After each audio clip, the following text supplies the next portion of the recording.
Well, we are back, huh? We're back at the 9 Club, everybody. Today, we have a very special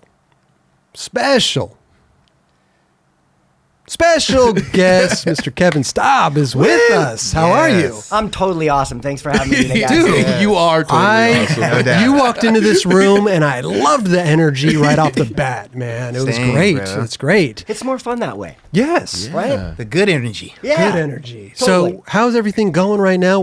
Now listen. I just want to catch people up to speed because we do talk before the show. Okay. We try not to because we hear all these amazing stories, and Yeah. we're always like, "Let's save it for the show. Let's save it for the show." Right. I mean, you just said that you literally busted your femur. Yes. 2 months after Tony Yeah. did his. Yes.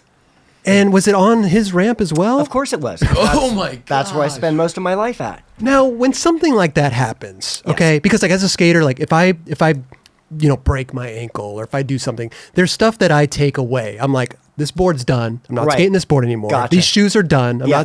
The underwear's done. You Yeah. know what I mean? Whatever it may be. Is this the same for you when something like that Shoes happens? went right into the trash. Okay. And I was like, that's not fair because they still probably got a couple of sessions in them and they were purple. So. Yeah, but they're tainted. Yeah, exactly. So that was kind of weird. And Okay. the other thing was I had to change my board. Yeah. Because Okay. I'm just like, but then I'm a lazy vert skater, so I change my board out like seriously once a year. Okay. Yeah. And I'm like, I think my wheels are getting slippery, and that's one of the things that I think made me go down the way I did too. 'Cause Okay. I'd love to tell you a great story, like I was trying 9s, but no, I never even tried one. Like I don't do things like that. So, anyways, it was the end of the day, you know, Okay. and I'm pretty sure I was just getting ready to pop out. So I did a 50-50. I ollied over the channel like I do all the time, getting ready to go out on the other wall. As soon as I landed the ollie, I could feel myself sliding, like hitting the oil slick. Okay. And Is if I this would front side or back side? I front ollie Front over the side, channel. okay. Yep. So I'm just going up the other wall, and I can feel it going. And I tried to hold on to it instead of let it go. If I would have let it go, I just would have done a butt slide. Everything would have been fine. But I held on to it for a second, started sliding back this way. So I managed to hit the wall about 4 feet up, just on my hip, straight to my hip. So immediately the first thing was I just got the worst hipper I've ever got because I've been getting hippers my whole life. That's just one of the things that I always hit. So that's what I thought. Then as I started to slide down the wall a little bit, the pain was a lot worse. That instantly. Yeah. And as quick as I could see, Tony's in front of me. Bucky's already slid down the ramp holding my ankle. And they're both looking at me like something's wrong. And Tony's like, hey, I got to call the ambulance right now. And I was like, no, you can't call the ambulance. I don't have insurance. I'm like, just grab that piece of plywood on the side. Get me off the ramp because it's a full session going on right now. You were more worried about everybody else continuing the session. Yes. Wow. And I was like, this is, and I'm still trying to fight in my head that I'm not really hurt. Okay. I'm going to be okay. So what seems like no time is all the ambulance is there. Okay. Obviously, they've got me down on the stretcher. That was the worst pain, just putting me on that because I couldn't take any of that at all. So basically just went from there to the hospital and, waited on x-rays and found out what happened. And this is on the 4th of July at 1:00 in the afternoon. Oh, wow. Yeah. What? 4th of July. Great. Good day, huh? Oh, man, that's wild. Goodness. So I get to the hospital. I'm just like, awesome. Like, we'll just get surgery. I'll figure everything out. I'm going to be fine. Surgery doesn't happen for 24 hours. You're in there 24 hours waiting. I'm in there 24 hours in a room waiting to get surgery the next day. Doctors want to go watch fireworks that night or what? It was Everyone's so off. insane. And, it's just like, are you in pain? Yeah, pain. Keep them coming. In the beginning, it wasn't like that. But if when you're in the hospital and you're in pain and they go, well, if you don't have to take the super one, let's take something mellow to just kind of get you through it. That only happened one time. Yeah, mellow kind of get me through it. No, because then you got to push the button, right? You got to wait for Okay. the nurse to come back. Yeah.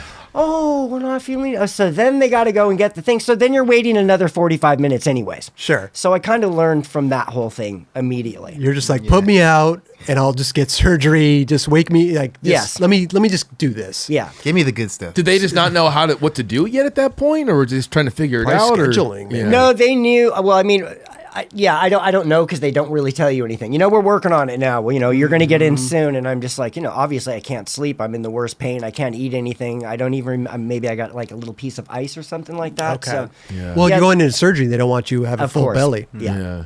Man, so how did surgery go? Everything went well? Yeah, everything went well. And when I got out, the doctor just basically, one of the other things he says to me is like, what's your goal after this? You know, like probably waiting to hear all the worst things ever. And I was like, I'd just like to walk again. Okay. You know? Yeah, start there. Because, you know, this is the first time that I've had something kind of super gnarly like that. So it kind of freaked me out. Yeah. I'm sure. I had just come off 2 reconstructive shoulder surgeries a year before and then a year before that. Okay. Okay. But that's a little debilitating too because we use our arms. Exactly. We flail around. But you can still walk. Exactly. So that's true. a different. There's a difference of walking around knowing you can't bump anybody, Yeah. and then not being able to walk. Actually walking. Yeah. So I basically I did everything the doctor said, and I just stayed at home for 3 months. I wouldn't let anybody come over and pick me up. They couldn't come Okay. over, take me out in a wheelchair because I didn't trust them, and I didn't trust myself in bumping into something. Are you talking totally bedridden at this point? Pretty much, yeah. I mean, it was pretty crazy. Wow. And then it got to the point where, you know, I had this little walker, and then he's like, you could touch your toes on the ground, but that's it. And that just becomes a crazy thing because you're like, well, how much weight can I put on it? You know what I mean? Like, and so basically if I didn't have to go to the bathroom, I was just straight back in the bed. Straight back into bed. Yeah. Wow. Yeah. But and that was but for that was for how long? 3 months. damn. But even if like you do put your foot down a little bit, you still get like oh Yes, my gosh, I can't. I shouldn't have done that. I'm screwed now. That's all I could think. Yeah. Even though I knew I was okay, but you know, there'd be times, you know, you're standing in front of the toilet and you've got your toes down and you're trying to keep balance and then you go down. There's a couple of times like I had the elbow to the wall. Like I had a couple of close calls that freaked me out where I was like, I got to be really careful. Like Right. just one thing could just delay this whole thing that's already going to take me. And the doctor said straight off, like, it's going to be 6 months before you're doing anything. Damn. And I'm like, wow, that's kind of crazy. But I'd been hurt before, so I kind of knew what I was. Sure. I going mean, we're into. skaters. We're resilient. Right. Most times than the rest of the population. You Yeah. know, we're walking when people shouldn't be walking. Right, exactly. So how long did that take to? Like, how are you right now? Are you good? Everything feeling good? So going through everything, I like to tell everybody that just I would notice every single day one thing getting a little better. And that's good though. And that was that's what kept me going. You know what I mean? Like, oh, that toe's moving a little better. Or that pain in my knee because of the way I twisted it, that's getting a little bit better.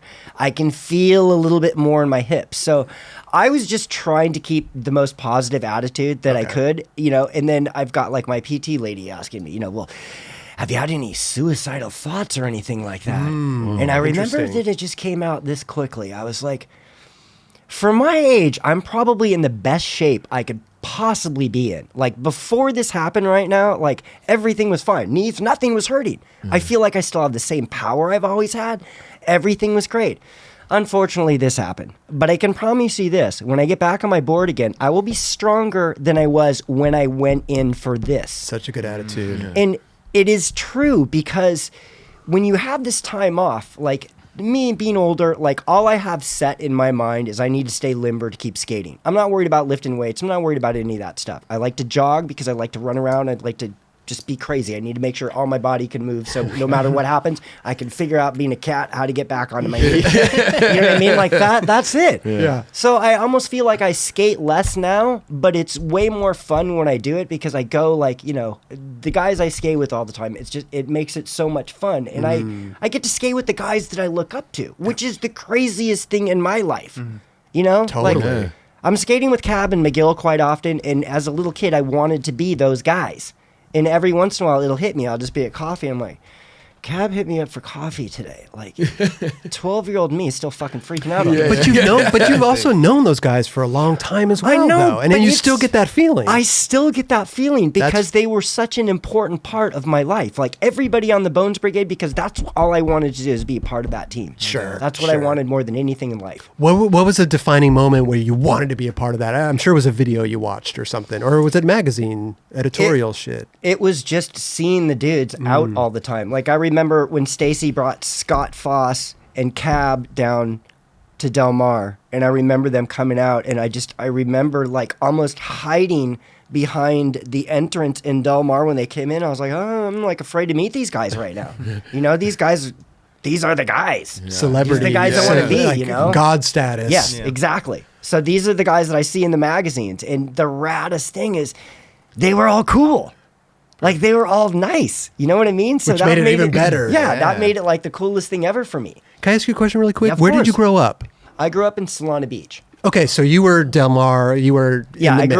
grew up at the Carlsbad skate park. Okay. That's where I started skating. So the first skate park, that's where I was. And then I mean, I remember driving down the freeway with my mom all the time, just seeing skate park coming soon, and that was Del Mar. And at this point, were you skating at this point? I was skating all the time. Yes. When did you start to get into skating? As early as I can remember, I'm gonna say 74. So that would put me at 8 years old, Okay. and that would give me a couple of Black Knight skateboards. And then I remember very well, 75 on my birthday, I got a pair of Cadillac wheels from my friend. And that just fucking changed everything Why did it change everything? because they were urethane wheels and we're riding clay wheels before that. Gotcha. So okay. it's like Big that change. kind of, Changed the game. yes, that was, it was like, wait a minute, what? And so, that went on for a while until I went into Encinitas surfboards and like, hey, we got Road Riders. I'm like, what the hell's a Road Rider? Like, that's better than the Cadillac? So then you've got the Road Riders, right? And then the next couple of months, then the Kryptonics come out. So that was super awesome too because I had no idea what a durometer meant. Okay. So I just wanted the colors. I'm like, I'm going to get the blue ones this weekend, And then right. a couple of months have come by and I'm like, I'm going to get the yellow ones. And I go back in, I'm like, Mark, why are the yellow wheels so much slower than the blue ones? He's like, Kevin, that's the softest durometer. That's for like, for more of a grippy ride and stuff. So I remember learning, but at that young age, I wanted the colors. They would base the colors off of the what you wanted. durometers of the durometer. Well, that's how the Kryptonics were. There Okay. was like green, blue, yellow, and orange. And they were Gotcha. all different durometers. Okay. So the green was the hardest, the blue was the second, then the red, and then the yellow. Right. What Yeah. size were those back then? Like the majority of them? That's a really good question. I'm not quite sure. Because they were pretty big, though, They right? were, Yeah. yeah. Okay. I would 60 something? Yeah. I Yeah. would say close 68 to 70. Yeah, I was about to say Oh, 68 for sure. Do you think 68? Yeah, that sounds about right. Big. Let's go with 68. I'm going not exactly 63. sure. But 63 for Raj Raj? going 63? Okay. Well, wait. We have this right here. This is what? There they are. Dude. The hotline. 63 and 63 millimeters Okay, and so- 65 millimeter diameter. Those are Alright. those were the conical ones. So they came out. The original ones came out before those. Like those ones are actually conical. But- I think the first Kryptonic, some of the first Kryptonic ads I can remember, were the wheels Hold on, being hold on. poured out of a pill container. Like that was one of the ads. But see, you have the CX. I should have brought the magazine. I got that one too. You got the CX series, which is the bowl wheels. Then you got Right. the CS series, which is the street slalom wheels, 62 to 68s. Okay. There it is. Right. Wait, so That's are the ones at the bottom, those are the. Those were conical. Those came out later. The first ones were more. They were more conical. They almost reminded me of like an old one of the old Bones wheels. But like the ones that are like the bottom ones on the right where they're kind of outward. Yes. Those are slalom wheels. I want to say at that time when they were conically in the wheel, the whole point was to make it easier to go over the coping. And if you look at that wheel, it's very close to the exact same shape as Blackheart's wheel, which was another legendary wheel of all time. How long would wheels last you back then? That's a good question. They're pretty. That's They're a big. big. Yeah, Yeah. it had to be for a while. I mean, they just kind of. I was so little too. Like I Yeah. didn't ever wear through a wheel. You know what I mean? You just were worried about the colors. Yes, exactly. That's all you wanted. Yes, I just wanted the colors. You're like, I'm sick of the blue ones. I want the red ones. Yes, that was exactly. Those You're softer totally wheels right. last a lot longer, though. That's for sure. Yeah, right. Yeah. What about the boards though? What boards were you skating with those wheels? Kryptonic board. Let's see. At that time, I might have been riding a Mickey Alba. One of the Mickey Alba K beams. I also think I had a Dogtown Shogo Kubo that I might have been riding with the Kryptonics also. Wow. And so this was at the Carl. Did you say? I'm sorry. Did you say Carlsbad Skate Park? Carlsbad Skate Park would be more like Logan Erskine boards, like because that's 74, 75. So like the one I showed you on the cover of that magazine Yes. is Jay Adams on the cover. Yep. And that was one of the first things that like when I went to the skate park, I remember just having my fingers on the fence, like looking in, watching people ride. And I was like, my stepdad's like, are you going to go in? I'm like, I don't know. I'm kind of scared to go in. Like I was and I was like one of the littlest kids. So, but as soon as I got in that fence, he couldn't get me out. Yeah. No. I'm going back up. I'm taking another run. That was because I'm sure, like you said before, everybody was so nice, and Yes. it was intimidating at first, but then Right. once you get the groove and you drop in the first time, and everybody's like stoked for you, or probably, I'm assuming, Yeah. it just makes it that much easier, right? Exactly. And what year did? And you have to excuse me because this was before my time, and I like to get a little history lesson Yeah, as well. for sure. So it's Carlsbad. When did Del Mar come into the picture? That's a really good question. I'm so horrible with years. Okay, So you have to check that stuff. But you went from. I'm going to say, look, I should know this, 79. So Okay. that would put me in 7th grade. Seventh grade. Because me and Owen Nieder and David Eccles would go to the skate park all the time together. So I know you know Owen Nieder because he's still around. He still skates. So that was one of my first skate friends in 7th grade. Got you. So you were buddies. You'd go around to now you're going to Del Mar. Oh yeah, with we're him going to Del Mar, right. and every single day we're just like, dude, who's gonna grind first? Like, dude, I got my thumb on the tile. I just can't get my hand on coping yet. So it's like I remember those times of like, me and Owen talking about that stuff. Wow. Was Del Mar like noticeably better than the Carlsbad Park, or is it just a new place? It was a whole new place. Like Carlsbad is, there wasn't any pools there with coping or anything. Like there was a lot of rollover stuff. They had this thing called the Mogul Maze, which might have been the funnest thing to date. This is a mogul maze right Yes. here, right? Yes. Oh, wow. So that was the second phase of the skate park. Like right where that dude is right there, I learned frontside or hang-ups like 3 feet high where that dude is. Really? Yes. Okay. On my Shogo Kubo air beam. Swear. I there. can look at that and know exactly where that happened right there. That's amazing. Look at that place. You don't see skate parks built like that anymore. Well, the crazy thing is Tony's office is seriously a half a mile from right there.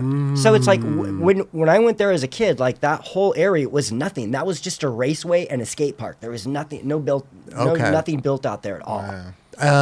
Because Del Mar became like the spot. The contests were iconic there. Like it became like the place. Well, the park started closing down, and that ended up being one of the last ones there. So people were just like, "Oh, my park's closed. Let's move down that area so we can come ride there." You know? When they were getting close, was that so that last one was Carlsbad, right? Yes. So was that just a public park? Yeah. Okay, and then the Del Mar, was that ran by somebody, or was that just a Yeah. public? That was a pay park. Yes. Yeah. Okay. So, but the Carlsbad Park stayed open, but then the place everyone wanted to go, Del Mar, started to. Did it shut down? Eventually, obviously. Yeah, it shut Del down. Mar shut down. Yeah. Eventually, I can't remember when exactly that was. And funny, Tony called me and he's like, when they were filming Thrashin there, they managed to get insurance through the Boy Scouts, I think. I can't remember exactly what it was. Okay. I just remember it was great because he's like, dude, come down for the weekend. Like, we can get a couple more days in. Like, he was in it. He was already in the movie, but he just invited me down. So I totally remember getting to the parking lot, opening up the door to go into the pro shop, and just hearing, cut! I'm like, what the hell? What did I do? Like, who's that guy? Oh, it's just one of the skaters. Let him in the back. So I cruise into the back and, like, skate for, like, 3 hours. Like, next day, same thing. Skate for, like, 3 hours. They hand me a check, and I'm just like...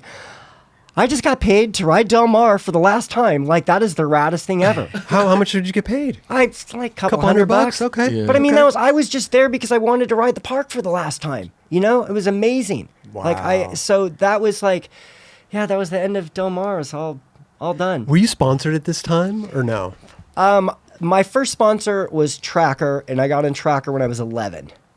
And Okay. so, kind of crazy. I rode for G&S for one day. Until Billy Ruff and Steve Cathy saw me the next day buying boards out of the back of Stacy's Volvo. And he actually looked at me and he goes, "You would rather buy boards from Stacy Peralta than ride for G&S." Why were And you? I said yes. And that was it. You And just so loved him I so much. waited, like, I think how long much? I probably waited 2 or 3 years till I got on Powell. Like, but... In the meantime, other things had happened. Like Tony got on Dogtown, so he was flowing me his old boards, and then we were both so little that I was just cutting down the triplanes and making them into my own shape. So Oh, I'd always have a interesting. brand new board until he rode my board and realized that was way better. So he took my shape and then just started riding that one. But weren't you interested in getting sponsored? I mean, GNS was, Oh, it was amazing. Yeah. And Billy Ruff, and they just came out with those rollerball wheels, and I wanted those more than anything because that was one of my dreams as a kid. Like, why don't they just make it all the way around, wheel like this? And I loved Billy Ruff too, but it was not Powell. that And was your dream. When Stacy showed up, he's like, "I got a couple of boards for you," and I was like, "All right." I went over there and just, that's what I did. And then I think I got sponsored a little later on by Bone, so he was flowing me and Eddie Radigi wheels for a little while, and then finally, I don't even remember the exact moment when I got the call of like, you're on the team now. But you don't remember waited. that? No. Like I don't remember exactly. It's kind of just meshed together with like getting boards and then like you're just because on. it was just like so close. But so I stuck with Tracker for pretty much most of the time. But funny story, I got on Tracker and 3 days later, Fausto asked me to ride for Independent at the Del Mar Hester Series in 1980 when I was skating the half pipe with Mike Fulmer. So I remember that very well. Wow. What did you say? What did you tell him? I told him no because I wanted to be like Cab and McGill, and they were riding for Tracker, and mags had just come out and they were yellow and they were light. So it's like, oh, there's another thing, you know what I mean? And they got copers and all this kind of stuff. I love that color meant so much to you back then. It did, but I mean, Independent, like oh, this is I forgot about this one. Dude, I took Tracker 6-track mags and put them on Independent base plates, and then I made Tracker dependent stickers. I used to put that on my board, which just pissed everybody off because I'm rocking both the trucks. You skated 4-track and you're... Yeah, and I'm doing that. Tracker dependent? Yeah. So I definitely have old boards with those stickers on it. So that was just my sense of like just wanting to do, whatever I felt like doing. Yeah. Right. Go against the grain. I love that. Yeah. Make it work. Yeah. And then what happened with Powell? I mean, you're on the team. I'm on the team. I'm super stoked. Do you remember? I know you said you're not good with years, but do you remember what year that was? Like, what videos maybe were Powell doing back then? What was coming out at that I moment? think I'm in the second Powell video, like at the very end, like I do Grind a Tail at Del Mar and I do a blunt. Okay. So whatever that video, and then also the blue ramp that we rode up in Santa Barbara, like Jeff Grosso and I, like, so there was that video part too. Okay. So basically I stayed on Powell, wanted to turn pro on Powell. And so the last 2 contests I entered was the Whittier turkey shoot, which was a very big contest, like huge contest for me. And I just remember the gnarliest was Gregor Rankin was there. And Gregor Rankin was from New Zealand. He was one of my favorite skaters. He grew up with Lee Ralph. Those 2 guys are most legendary, insane people, period. Sweetest, awesome people. Yes. So Gregor was doing scrambled eggs, which was his trick, which is eggplant revert. Okay. Hand-on coping. He has these wired at this contest. So it's just like everyone's just thinking, who's going to get second and third. This is kind of a big thing for me because I feel like I'm getting ready to turn pro soon. You know, like I'm doing well in contests. Things are going good. And I just remember right before the finals, like Stacy comes over and he's, hey man, good luck, hope you get second. Like, Stedham's probably going to win. And I'm just like, I remember him saying that to me. Like, seriously, like I've gotten to this point, like I'm at this contest, you're not even going to watch a finals. So he comes back, he's like, how'd you do, man? I'm like, I won. Oh. He's like, really? Like he was surprised. It was crazy. Like he just knew that the other guy, he's like, you're not gonna win, but like that, like so I felt horrible, but it didn't matter. Tony was there, and his dad took me out to dinner. We went to we went to Red Lobster after. Oh, so that that made everything. Some little cheddar biscuits. Yeah. So that's one of the only trophies I ever saved. Like that contest meant so much to me. So like I was so stoked. And then the next contest was Upland. And this was another huge contest. Same thing. Stacy leaves right before the contest. Hey, man, hope you do good. Like, maybe you'll get second to Stedham because Stedham is on fire. And Stedham is planning on turning pro the next day. Okay. Stacy leaves. The next day, wow. Stacy comes back, because it's amateur one day, pro the next day. So Stacy comes back. He's like, how'd you do? And I'm like, I won. So I just win 2 contests in a row. Back to back. Yeah. And so... basically, then I am told that I get a letter from Stacy and George that basically they're trying to keep me amateur for another year. Like I need to win some more contests. Okay. And so I'm just listening to what they say and I'm just doing this. Even though the majority of my friends have already turned pro and everybody has boards out and I've been beating a lot of them. But this is, and I'm listening because it's Stacy and I think Stacy knows everything, right? Yeah. Like this is how it's supposed to be. I'm supposed to do it this way. So then it comes to the point I'm pro and I'm waiting for this board and I'm being told you're next in line. You're getting the next board. You're still entering the amateur competition. Yeah. So okay. I'm next to get a board, right? That doesn't happen. 2 people get a board in front of me. I'll just leave that one for you at that because I'm not going to get into it. So anyways, this happened, and I remember just telling Stacy, I'm like, okay, you can go in this. This is at a Del Mar contest. And he's like, I'm like, when is my board coming out? And he's like, well, we'll see how you do in the contest. I'm like, that's not fair. Like, you can't put all of this on me on one contest, you know? I think I ended up getting 6th or 7th. So I went out to the parking lot, and I remember there was an RV out there. So Stacy goes in to talk to George and comes out. It's like September, October. It's around September. I'm kind of guessing. So he comes out and he's like, well, we can do your board like January or February. I go, no, I want it out for Christmas. So he goes back in, he comes out and he's like, that's not going to happen. I go, okay. So then I talked to my team captain from Tracker, who's Brian Ridgway, one of the sweetest people, like helped guide me through so much of life and in my journey and all this stuff. And he's like, here's the companies you can ride for. And so I started thinking about it. And it was very easy because at this point, Tony's my best friend, and I just want to ride with him and the Bones guys all the entire time. But my other favorite person is Jeff Phillips. Okay. And he rides for Sims. And I love him a lot. He's just one of my favorite people. He's got more power than anyone, and just a cool dude. And I loved all the Texas guys because everyone thinks they're so gnarly and everything, but they were actually all the nicest guys. So it was a very easy decision. The next day, I'm like, I want to ride for Sims. And they're like, really? You don't want to ride for Schmidt Stick? Like, you don't want to ride for Vision? I'm like, absolutely not. I want to ride for Sims. Because Jeff and I will get the back cover of Thrasher every other month. Okay. So it was a lot easier to do that than sit on Powell, wait another, who knows, until they give me a board, because they'd already lied to me about getting the next board and giving 2 other people a board in front of me. So I already knew that that wasn't going to work out that way. And not only that, if I did get a board, I maybe would get 1 ad a year if I was lucky with all the other dudes on the team. Right. So Sim seemed like a great idea, and I showed them my graphic, and they go, "Oh, we'll have this done next month." You already had a graphic mocked up. You Knew everything. I knew exactly what I wanted, and me and Lucera were back and forth every single day. Do this, add some more hair, let's put some more colors in this, and then I get the FedEx, and finally I opened it up. I'm like, yes, this is it, and that was it. Called them up, done, and then the board is out in like 2 weeks. And then it was just kind of history after that. Looking back, like, been there, done that. Looking back at it, do you know, maybe you've talked to Stacy about it, do you know, like, why that was going on back then? Do you have an assumption now of, like, why they were just taking so long to turning people pro in front of you? You're winning contests. Stacy never wanted to talk about any of that stuff. And if you see all my interviews for the different Bones things that there are, you notice they're all spliced out. Because a lot of my stuff just got cut out. And I remember going up for the interview, and, it's like a 3-hour drive for me to get up there, and I'm waiting. And, like, I remember D. David Morin shows up, and Stacy's like, oh, he's going to go next. I'm like, hey, D. David, how long did it take you to get up here? He's like, 5 minutes. I'm like, you're not going next. I just drove 3 hours. I'm going now. And Stacy kind of looked at me like, oh. And these were my exact words. Would you like to talk about what we're going to talk about on the air? Do you want to talk about that now so I know where we're going with this? He goes, no, I just want to get into it. So we started going through the stories. I started telling my stories. He got up and left.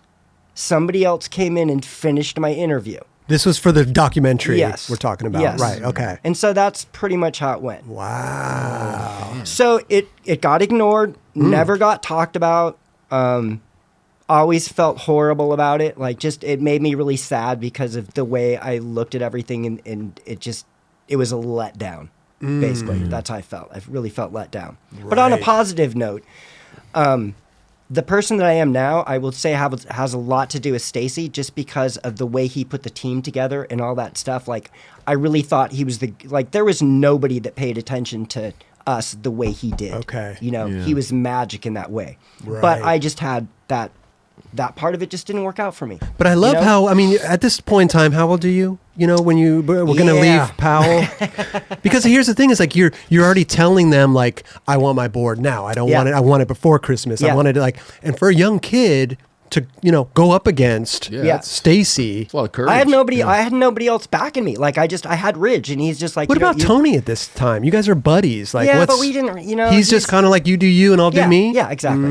Yeah, we never got in each other's business. Okay. You know what I mean? What was that conversation like going back to Powell and be like, hey, I'm going to Sims. Like, they're giving me a board now. They're giving me a board tomorrow. Yeah. No, there was just a phone call of Stacy calling and yelling at me. Yeah, Stacy called and yelled at me. I can't believe you've left out of all the things I've done for you, and it went on for a while. Wow. And I remember just kind of being like, whoa, like I'm getting yelled at right now. But just also all I could think about is, you lied to me. If my board would have come out when you said it was going to, things would have been a lot different. Yeah. But it wasn't, and I didn't have a choice. I had to go. Okay. How long were you on Powell? Like total? 6 years. I can see how that could be driving you nuts. Yeah. Especially when you're doing really good. Like yeah. You're And killing he just wasn't. It just wasn't really paying attention. Like I don't really know why they made me stay amateur longer. I don't have any idea why that happened that way. So weird. Especially, it's weird that you're like one of their top guys and he's not watching you in the finals. Well, or but top guys. I mean, it's the Bones Brigade. You know what I mean? I was one of the guys that I wanted to be one of the best guys who are, Yeah. But at that time, though, it was like contests were everything, and that's how you turned pro, and that's how it wasn't video part, it wasn't this or that, it was contests. Dude, there's another thing. So that was another thing too. When I turned pro, like that was another thing Stacy said to me that I'll never forget either. He's like, "You got to figure something out, man. You got to either be liked by the judges, you got to be a contest guy, you got to have some sort of an image, or you need to find something that's going to work for you. Like a gimmick or something." Yeah, and I'm just like, what does that mean? Like, what's a gimmick? Like, how am I going to figure this out? Huh. So he has an idea. It's my first Powell ad.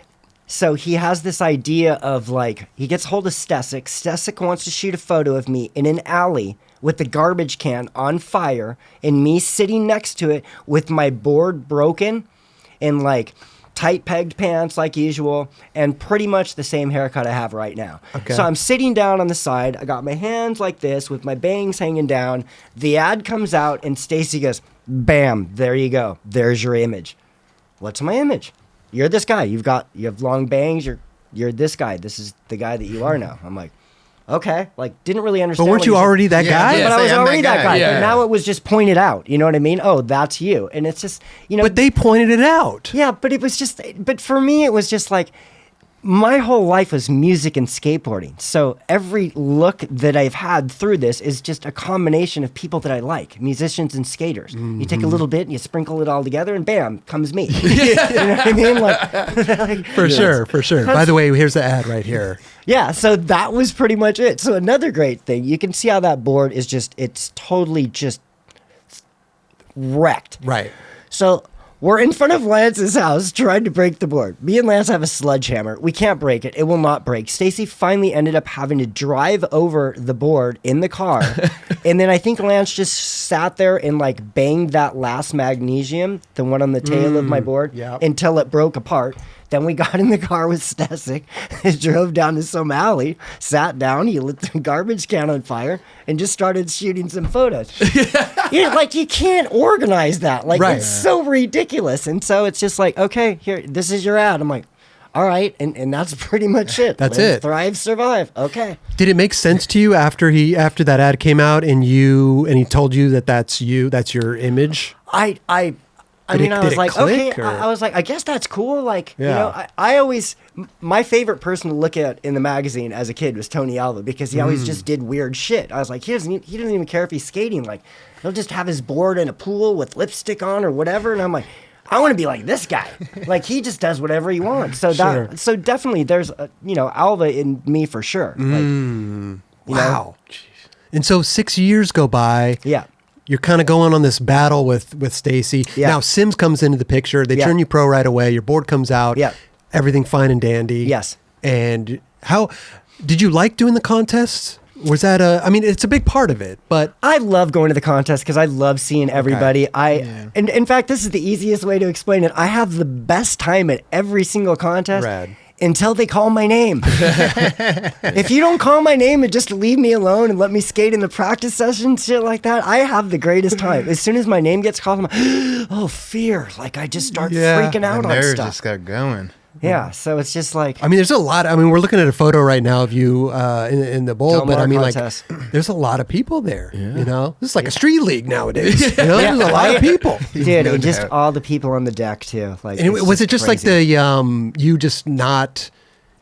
Did you All just want to eyes. skate with your buddies and not like perform in front of people, or what was I it? love doing demos. Okay. I just contests gave me I always had just a lot of stress in contests, which I'm sure everybody did. You Yeah. know, like I'd be skating. I'd always sing every song that I was skating to. That was a very important thing to me. While you were skating. Yes, you would so sing you can it. see that I'm doing that, or I'm rolling spit around on my tongue, which I didn't even know until somebody pointed out. I was like, I guess I do weird shit that I just don't notice. like a nervous kind Yes, of. like just, nervous but I tick, wouldn't yeah. even know it, you know. And that was another great thing is you always got to pick your music for contest, you know. So I'm like, I've got all this stuff, and then it's like it gives me twice as much energy when I'm rolling into that, you know. It's like, yeah, toy dolls, you know. What was your like group back then? What kind of music were you into? Just like old punk stuff. Would you have I mean, a I favorite skated- song that you would always pick, or was it always I different? skated to a lot of different Attic songs. Like they're one of my favorite bands of all time. I love them. Probably a lot of cult stuff. Very big influence on me also. But I mean, there's just so many different things. A few Chameleon songs that I loved a lot too. Okay. Still listening to Yes, this day, I and bet. still listen to exactly the same Driving your stuff. car, rolling spit Yes. on your tongue. Yeah, and- seriously. Yes, just rocking out, just the same way I was on my way up here. Yeah. Like I can just put 80s music on and just I can live in that world the whole entire time. Yeah. What So a I just- time back then. Yeah, I'm like this kid that just refuses to grow up. Right. Like that's it. I surround myself around skaters and musicians and just kind of keep myself in that thing. So as long as I don't look in the mirror, I can still act like I'm 19. You know? There you go. When you went from Powell to Sims, was it a bittersweet thing, or were you just looking at it like as a new, like this is, here's a new beginning, and Yeah, I'm a running new- with it? Yeah, and you know, at that time there was so much going out of the shop right then. Like Sims was doing pretty good. Schmidt Stick was doing awesome, like which is great. Like the funny thing is the whole entire time I rode for Sims, I never rode a Sims board. I only rode Schmidt boards because, as far as I was concerned, Paul Schmidt always made the best boards. What about So- the graphic on the board? Oh, they were always Sims graphics, but all those. So boards they would be right there, Schmidt, but Oh, they would Schmidt. rescreen it for you. Yeah, so I always rode Schmidt boards. Ah, as he well. has that- a custom board. Was that huh? going Yeah. along? Was that going? Because that does happen these days, right? Yeah. Where somebody likes a certain shape, or Yes. it's not their board, and they just screen the graphics on. Yeah. Was that going on a Dude, lot back then? I don't know. That was Okay. just my thing. You That know, was your like I thing. had that board, and Schmidt was like for a short period of time, like I got a couple of like his Airbeam boards too, which were awesome because they were just so light. So it was rad. You know, it was rad working for him too. And then he had rails and copers and Yep. all that kind of stuff. So, it was good. But my whole thing was just I wanted to be with Phillips. You know what I mean? I'm like, it's going to be me and Phillips, and then we had Buck. And then yeah, just the team was amazing then too. So I liked all the guys on the team. It's important. Yeah. Get along with everybody. I had a quick question. At Yeah. that time, there was only like obviously a selected few of brands. Mm-hmm. So were there like the board sales pretty different back then as far as like were there a lot of boards selling, so to say? Well, I didn't really have any idea what I was coming into, so it's like I just remember being in Europe, and my mom's like, "Hey, you got a check in the mail," At the same time, like, "Hey, when you get back from summer camp, are you going to go back to college?" Because I got out of high school, and it's like, "Hey, you got to go to college," and I'm like, "I don't really want to go to college," but okay, so I went for a year, went to community college with Brian Brannon from JFA. So he's one of the first dudes I met when I moved to Arizona. So it's like him and I at college together, and I'm just kind of feeling my way through things, and did actually pretty good in my business class, which is kind of awesome, which helped a bunch when I started 90, just because it gave me kind of a focus. Okay. So anyways, my mom's like, "Hey, when you come back, you can start college. But anyways, you got this check in the mail from Sims. Like, what's that for?" I'm like, "It's for my board sales." And she's like, "It's kind of a large number. What do you mean board sales?" I'm like, "The board that I got in the mail that has the mad scientist on it?" She's like, "Yes." And I'm like, "Well, people buy those. It goes in the skate shop, and then people go in there and buy the board." She's like, "Well, you just got a check for $11,000. Ooh. And I'm like, "What?" Wow. You're in Europe at this point. Yeah, and I'm like, I'm freaking out. Like, how is that possible? And that just happened month after month. So I remember, sick. Yeah, and it was just, I mean, I didn't expect any of it, you know? Again, it love goes back to. I'm Go not ahead, to cut you please. off. No, go ahead, go Going ahead. back to that time, like again, like the graphics were so like bold and so risque, like where you're just like, wow, these are.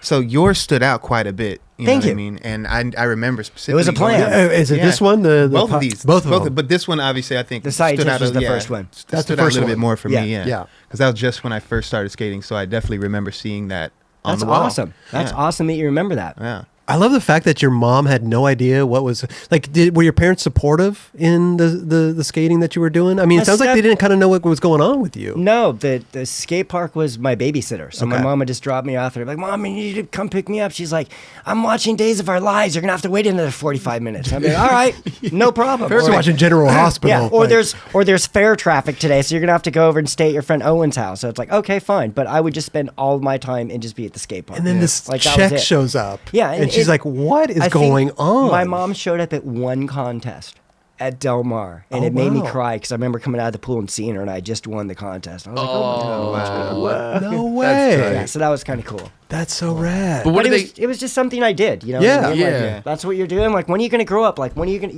you need to you get back into college. I'm like, she's like, what do you think you're going to do? I'm like, me and Tony and Lester are going to travel around the world skateboarding. I'm like, that's what we're going to do. It's a pretty good gig. Especially when those Yeah. checks keep coming in at that Yeah. number. Yeah. Like after 3 months, your mom's got to be like, all right, you go. And we're talking Yeah. about Yeah, that's what I'm saying. I mean, we're talking about the late '80s, right? Yeah, I mean, like yes. that's a lot of money. That is Oh, it was ridiculous. definitely a lot of money. Yeah, it was crazy. That's like getting like a $40,000-$50,000 check today or something like Yeah. that. Yeah. Like inflation. I don't know. And so the board goes for a while, and then I have an idea for my second graphic, and I remember Brad going, Brad Dorfman's like, I don't know if this one's going to work. And I remember the rest of the guys going, let him do what he wants.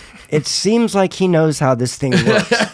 So the pirate dropped, and that went completely crazy right away, too. This is the pirate. Yes. They, yeah. Love it. I love how colorful they were back then. Well, you see, know? and that was a very important. But I mean, I actually went. A lot of that stuff is all planned out. Like Sure. I need a treasure chest. I want a snake to say my name. Like so all these weird things I pick out. He's got to look this way. He's got to be more. The first one I got, I'm like, that one's too cartoony. It's got to look more evil.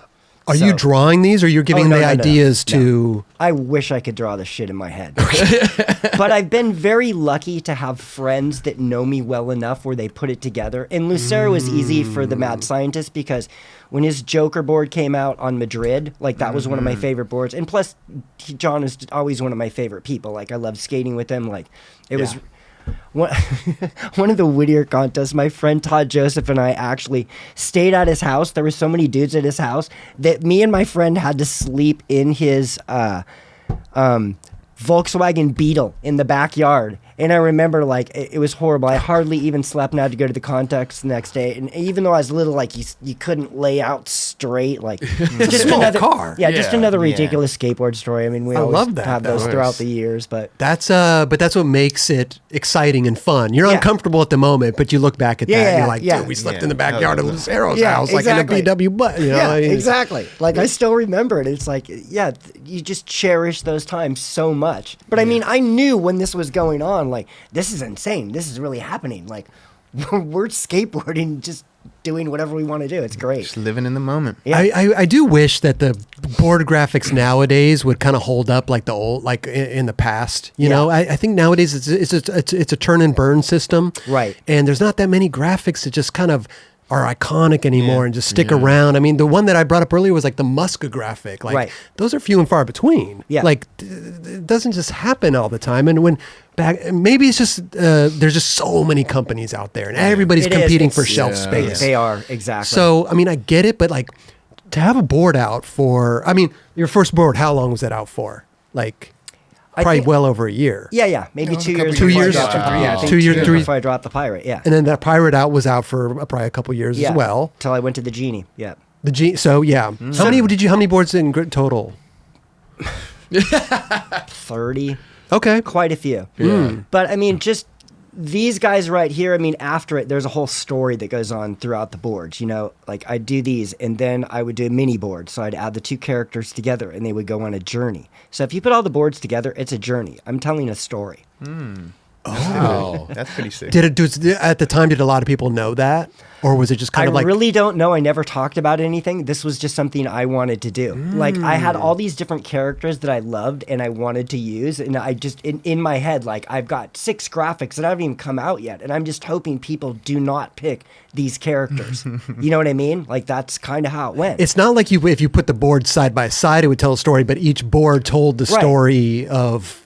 Yeah, like you got the scientist and then the pirate, and then they become friends, and then they've got to go on they're going on a tour, they're going across the 7 seas, and then all of a sudden, sounds like some Marvel movie or something like that, like Iron Man. Dude, that's totally what it is. And then they meet the genie, and then the next board comes out, and they're all on the magic carpet because the genie's taking them on a trip, you know. So, and so, me thinking this way, it was so much fun for me to do it, and it was so much fun to get together with my friends and do the graphics, you know. So, and I'm sure the companies appreciated that too, because they had a storyboard laid out. They didn't have to like think of something to do for you. Right. Totally. No, there was never like, oh, we need to come up with a graphic for Kevin. That was not even a possibility. Everything had to be exactly the way that I wanted it. Wow. And to backpedal a second, the reason these graphics and skateboard graphics became so important to me was the moment I opened the magazine and saw the Ray Bones Rodriguez graphic. That changed everything. Why? The skull and sword, because there was nothing like that. When you saw that graphic come out, like, you just sat there and stared at it. It didn't make any sense. It was on a completely different level. Yeah. So when I saw that, and I, in my little kid mind, like, gosh, if I ever get to the point where I can have something on the bottom of a board, it's got to matter. Got you. And why wouldn't you want it to matter? It's going to be on the shelf. People are going to look at it, you know? Like, you want it to have a good shape. You want it to be colorful. You want a good graphic.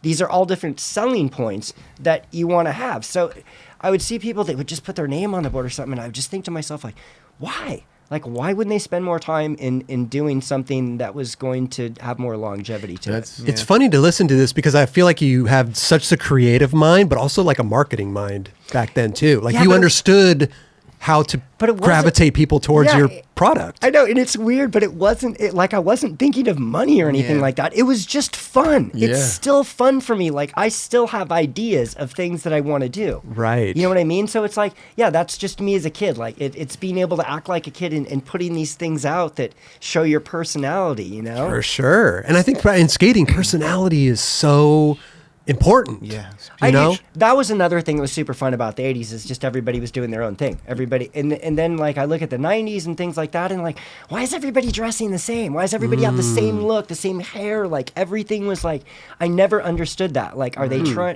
are these guys trying to turn skateboarding into like an official sport or something? It's interesting because I almost think it was like people like, it just started to come in and then everybody gravitated toward that because I wanted to be like Eric Costin. I wanted to be like these guys and they dress that way. So I'm going to wear the white tee, polo shirt with the long belt. I mean, I don't know. That's the only way I could have kind of explained it. That's the visual influence. Which makes complete sense. Yes. Yeah. I get it. Yeah, but it was more bland. Yeah. So the colors went away. It was weird for me because, you know, like, obviously I'm just still stuck in the 80s. I keep that going. So when I saw this come on, I'm like, why did everybody shave their head? Why is everybody wearing it? Like, I didn't understand it. It was weird to me. Yeah. Right. I was like, but whatever, to each their own. It wasn't a bad thing. I just didn't understand it. For sure. Which graphic is this one? We have this one. So that's right after the genie came out. So that's their trip. Oh, wait a minute. No, it's not because the witch is in that one. They're on a trip. Yeah. He really brings it all back together. That's tight. They're on a trip. Yeah. I was thinking about the story. Yeah. Yeah. See, it's like I forgot because the witch came out after the genie and then they went on a trip. And then there's... so there's like okay, the three they all meet and then someone else comes. Exactly. The witch has its own graphic and then the witch comes into their You got it. That's how it went. See, it's like when you said that, like I could have brought all of them and lined them up, but I was just like, I don't know how much stuff to bring. So anyways, yes, they all do tell a story. That's though. right. That's so sick. That is really cool. I wonder, and that's my question. I wonder if people caught on to that. See, I have no idea because it's like people aren't writing me letters to talk about that or anything. You know what I mean? So I have no idea. Well, maybe in this episode, if people leave comments and say that I got that or maybe I didn't get that, I had no clue. Or it could be or good. even if they think it's fun to now go back and look at them and go, oh, I kind of get it. Like, here's what was happening there, you know? Right. And that was the witch. There's the witch. But there's all those little things, you know what I mean? Like, there's a little frog in there. There's so many little teeny details in there that I went for everything. But And that was, that was my kind of cult gothic Kevin right there coming through with a witch. And they're like, you can't put a witch on a skateboard. Dudes aren't going to buy that. I'm like, I'm doing it anyways. It worked. It's still, they all It's going to work. It's going to work, Yeah, guys. so it's just, you just have to make an evil character is how I figured. It's just an evil, yeah. It just has to be an evil looking character. It's skateboarding. That's how it goes, right? That's what we like. So when you got on Sims, I know, listen, I try to pull everything together by the time period in that, but when you got on Sims and you started skate, what year was that? Do we remember? Let's see. If the board came out in 80, that was 84, 80. Okay. So mid 80s? Maybe 83. It could have been 84 because, like I Okay. said, I got on and my board came out like a month later. Right. So let's say 84. Okay, so 84, and then everything's going good with Sims. Yes. Everything's going good. Yeah. And then we come to, and maybe there's a story in between this, but I'm Okay. just kind of see what comes of this. But Yeah. then skating vert starts to Go down. go downhill. Yeah. So I'll leave names out of this one, but Just whisper them into the mic. Nobody's going to hear. so basically at this point, I think my sponsors all called me and said, are you going to street skate or we're not paying you anymore? And I just said, fuck you all. I'm not. Like, I'm a vert skater. A That's lot of what I people do. went to street. They were Yeah. street cab. Nope, there didn't was do a- it. Nope, didn't do it. Didn't appeal to you. Well, I mean, street skating, like jumping off ledges and stuff like that. I mean, I spent every night that I wasn't skating at ASU, like Arizona State University, like street skating there all the time. But it was like ollieing up on like a 2-foot ledge and doing board slides 20 feet long. I was all about that. Okay. I did learn a handrail. I did a handrail once. And the next day I took my friends back to show what I could do, rolled my ankle, and just said, that's it. I can't do this. Like, if I cannot ride vert, I can't. So I just made the decision that wasn't going to happen. I don't think a lot of people did it successfully, but like there No. were some people that did, like Cab. Yes. He made like a whole full street career Right. out of it. Yeah. Like he transitioned like beautifully. Yes. And so also at that time, Sims was going to go to Santa Cruz, and I was going to be the team captain. So that was the new thing that was going to happen. So I was very excited about that. Like, all right, I got a job out of this. Like, things are going to be okay. Then I got a call from somebody up there saying, you're not going to do that. And I told that person to fuck off. And so Okay. that was just the whole end of that. Wow. So Team captain isn't like team manager? Is that kind of what yeah, you yeah, mean? that's Okay, yeah. okay, So okay. that I had something. Basically, Tom Sims told me that's what I was going to be doing, and then Okay. somebody at Santa Cruz told me I was not going to be doing that, and I didn't like what they had to say, and I basically told them. Because the whole industry was like shrinking at this Yes, point. yeah. They had to like consolidate everything. I mean, Right. boards weren't selling off the shelves like they used to. Yes. So they had to kind of like figure out where everything fit. Right. Right. So then I wake up at about 3:00 in the morning, and I call Joe Johnson. I'm like, we're starting a company. I got the idea. He's like, why are you calling me in the middle of the night? I'm like, because this idea came up right now. What's it going to be called? I'm like, Shine. He's Okay. like, Shine? I'm like, yeah, we just got shined by everybody, dude. Let's do this. And so then I started a vert company in the middle of all the street stuff coming out. Just decided to go for it. Okay. And continued on with different designs, and that did really good. And Joe did all the graphics, and so our logo was like this little sunny with like a black eye, which was just awesome. So it was just we could play off the sunshine and make everything like all nice, but it was just that we got fucked. Like Right. that was it, you know. So That's that was interesting. I just like that. I was into coming up with names, and as soon as I got that one, I was like, oh, this is what we're gonna do. So then I turn around, I get a hold of Schmidt. He starts making my boards, and we're doing that, and that was going fine. And Okay. so I just kind of kept going with that for a while. And then 90 started doing super well, my clothing company. So a lot of my time went into that. And so I was still skating, but it didn't really matter because vert wasn't really happening. So I actually built a ramp at my friend's house in Arizona, Chris Farrell. So he was another super, super awesome vert dude that I sponsored. He actually had a model on Shine. So I had that going, and then I was just doing 90 a bunch Okay. and playing in a band. So I had all those things going. So at my house, I'm living with my sister and my girlfriend. I've got a band room. I've emptied the pool immediately so I can just wake up in the morning and do roll-ins and frontside grinds around the pool. And then, go play out at night. And so everything was good. I just found a happy place where I could skate when I wanted to. My clothing company's doing good. Sick. And yeah, so I just I was kind of just doing that thing. And then my band was on tour. I remember we were playing in Vegas, and Tony was doing a demo at the place where we were playing. And so we had ended up just talking a bunch. And Hawk. yes, Yeah. and he's kind of like, dude, you got to get out of the desert. Like, you guys are just partying too much. He's like, come back out here and just start riding the ramp with me. And I was just riding my pool all the time, so there was no vert, So finally, like one of our last shows, I just told the dudes, I was like, hey, tonight's Friday. I'm moving to California tomorrow. They're like, oh, rad, let's move to LA. We'll get the band going up there and stuff. I'm like, no. I'm moving back to San Diego. Like, Okay.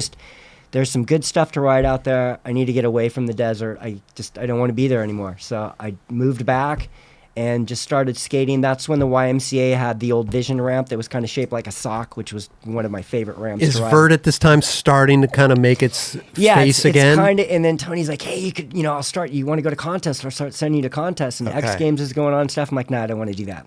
So I just didn't. Like, so he's going to the X Games and stuff, and I'm just skating. So I was back in California. I was riding all the time, and things kept picking up, and then I get new sponsors, and so they basically just kind of, I get these sponsors, and they just, Vert was picking up again, so I was doing demos all the time. Right. Which was the raddest thing. And the best was, like, getting a call, like, I had a choice to go on the Vans Warped Tour or Lalapalooza. And so I was like, okay, what are the bands? So I heard the bands for the Vans Warped Tour. And then Lalapalooza was Metallica, Soundgarden, The Ramones, and Rancid. And I'm like, done. I'm going to go see those bands every single night. And that is exactly what I did. It was ridiculous. It was insane. Every night I hung out with Rancid. I couldn't get back to the main stage. They would not let me through. I was like, hey, I need to go back and see my friend Chris. And they're like, Kevin, I know you keep saying you know this guy and blah, blah, blah. So the best was one of the times I'm trying to get backstage, and I'm just like, all of a sudden I see Kurt, and Kurt looks at me from Metallica. He's like, Kevin, what are you doing? I'm like, dude, he still will not let me back. I need to go see Chris. And he's like, he looks at the bouncer, and he's like, dude, this is my buddy Kevin. So he takes off his all passes Metallica and just puts it around my neck and Rad. goes, from now on, let Kevin go where he wants to go. Oh my God. So then I got backstage to go see my friends from Soundgarden. And Okay. so after that, it was just like, basically, I would do a demo before Rancid, watch Rancid, do a demo after that, then come back and watch Soundgarden, then do one after that, and then go back and watch Metallica. So I had to do 3 demos a day. Okay. It was me and Chris Boris, and we were doing these demos for Airwalk. And the crazy thing is, when we first got on the tour, the ramp they gave us was, I think, 12 feet wide, possibly 16, 9 feet tall, painted metal with sand in it because it was a bike ramp. It was the worst thing I've ever ridden. Wow. Tried to do an invert. There was no vert, so that didn't work. Couldn't Okay. do any airs, and did one bail, and like it was you couldn't do a knee slide, and your shoes just gripped. So basically, I just took my pads off and said, "Look, I'm not riding this." Oh man. Like, well, we're going to send you back home. And I was like, well, you're not going to send me home because you're not going to find anybody else that's going to do this. So you've trapped, we're here. Me and Boris are doing this. And then there was 2 bike guys, and the bike guys were fine with it. And they're like, well, what do we need to do? I'm like, the ramp needs to be 8 feet wider, and it needs 2 feet of vert, and it needs to be masonite. So they did it. The bike guys were super mad. Me and Chris were totally stoked. And then everything was good again. So the first 2 weeks on Lalapalooza, we just partied all day long. That was it. That was it. The bike guys are mad. It's amazing. So you knew these guys, the Metallica, Soundgarden, from playing music. I knew Soundgarden because when I had first started 90, it was one of my favorite bands, and I found out they were coming to Arizona, and so they were playing at this little club that I was playing at a couple of times too. So I was like, I got there like 4 hours early for this thing, like just to make sure I got there. Okay. And the guy that was working the door, their manager at the time, my good friend Eric now, he's just like, hey, Staab, what are you doing here? I'm like, how do you know me? Because there's nobody that dresses as funny as you. And so immediately I was just like, I love you. It's a compliment, right? Yeah. And I was like, hey, I brought a bunch of stuff for the guys. He's like, oh, they're going to be so stoked. Like, anyways, they were so busy, I didn't end up getting to meet them that night, but I gave them a bunch of 90s stuff. Cornell calls me like a month later, invites me to come to Seattle to the studio when they're recording Super Unknown. Wow. So I take my 2 roommates, and my roommates are like, you're lying. We're not going to meet him. This is all bullshit. I'm like, no, it's not. So, of course, we went to Seattle, hung out, did a whole bunch of fun stuff, went to the studio. And then Chris and I just kind of kept in touch after that. So that's how I knew him before I went on Lalapalooza. Gotcha. Yeah. What about Metallica? Metallica, we met. Metallica, we met in the bar one night. We ended up at the bar at like 4 o'clock in the morning. Where on at the hotel on Lalapalooza. Lalapalooza on okay. the tour. Okay. So, of course, me and Chris were lagging, so the bus had to wait for us. So we were like the last bus out of there. So as we get into the hotel bar, I walk directly up to the bar, order a drink. And I'm looking over, I'm like, no, that's not possible. And I'm looking at Chris, and Chris is already hitting on the girl at the bar. Okay. And at the time, she was married to one of the dudes from Metallica. And I'm like, Chris, I don't think this is a good idea. And I'm kind of looking over, and all of a sudden, I just hear, hey, Kevin, what's going on? And then all of a sudden, James like, Kevin, get over here. And I look over, and I'm like, this is not possible. This is not really happening right now. Wow. So it ends up being some girl who used to supposedly date John Lucero a long time ago. Oh, wow. So she invites me, and then I just go over and sit with Metallica. So it's just me and Chris and Metallica just hanging out, drinking beer at 4 o'clock in the morning in some nice hotel. And so that was the beginning of meeting them. And so then, we just see them during the day. Hey, do you guys want to come on stage tonight? Like, right. It was ridiculous. And were they fans of skating? Or did they not even know anything about it? You know what? I don't really know. Okay. I know Cornell was a fan of skateboarding. He was always into that, which I guess was really funny because I always said I always wanted to be a rock star. That didn't work out. And he always wanted to be really good at skateboarding. Okay. So it was just kind of funny. And then it's just I love their music so much, but he was a good dude just with a lot of positive energy. So we just kind of, so after Lalapalooza, I'm home for a week, and I get a call from this girl, and she's like, hey, are you still going to come out and visit Chris? I'm like, I'd love to, but I already spent all my money from tour. It's all gone. She's like, oh, that's not a problem. Chris, I already got your ticket. You need to be at the airport in 2 hours. What? I'm like, oh, okay. All right. So I go to the airport, and I fly to Seattle, and then reality hits in. I'm probably hungover in the morning. I'm like, oh, is this really happening? I'm like, there's no way he's going to come pick me up. This is not going to happen right now, And I'm getting ready to go back up to the desk, get a ticket to come home. Is this just a hang session? Yeah, hey, just come up and hang with me. And I'm just like this. And all of a sudden, I look, and bam, there he is. This just walking through the airport. I'm like, and mind you, Soundgarden's one of the biggest bands in the world at this time. Yeah, it's so it's the Black Hole Sun. Yeah, and he's not incognito. Yeah. He's not incognito.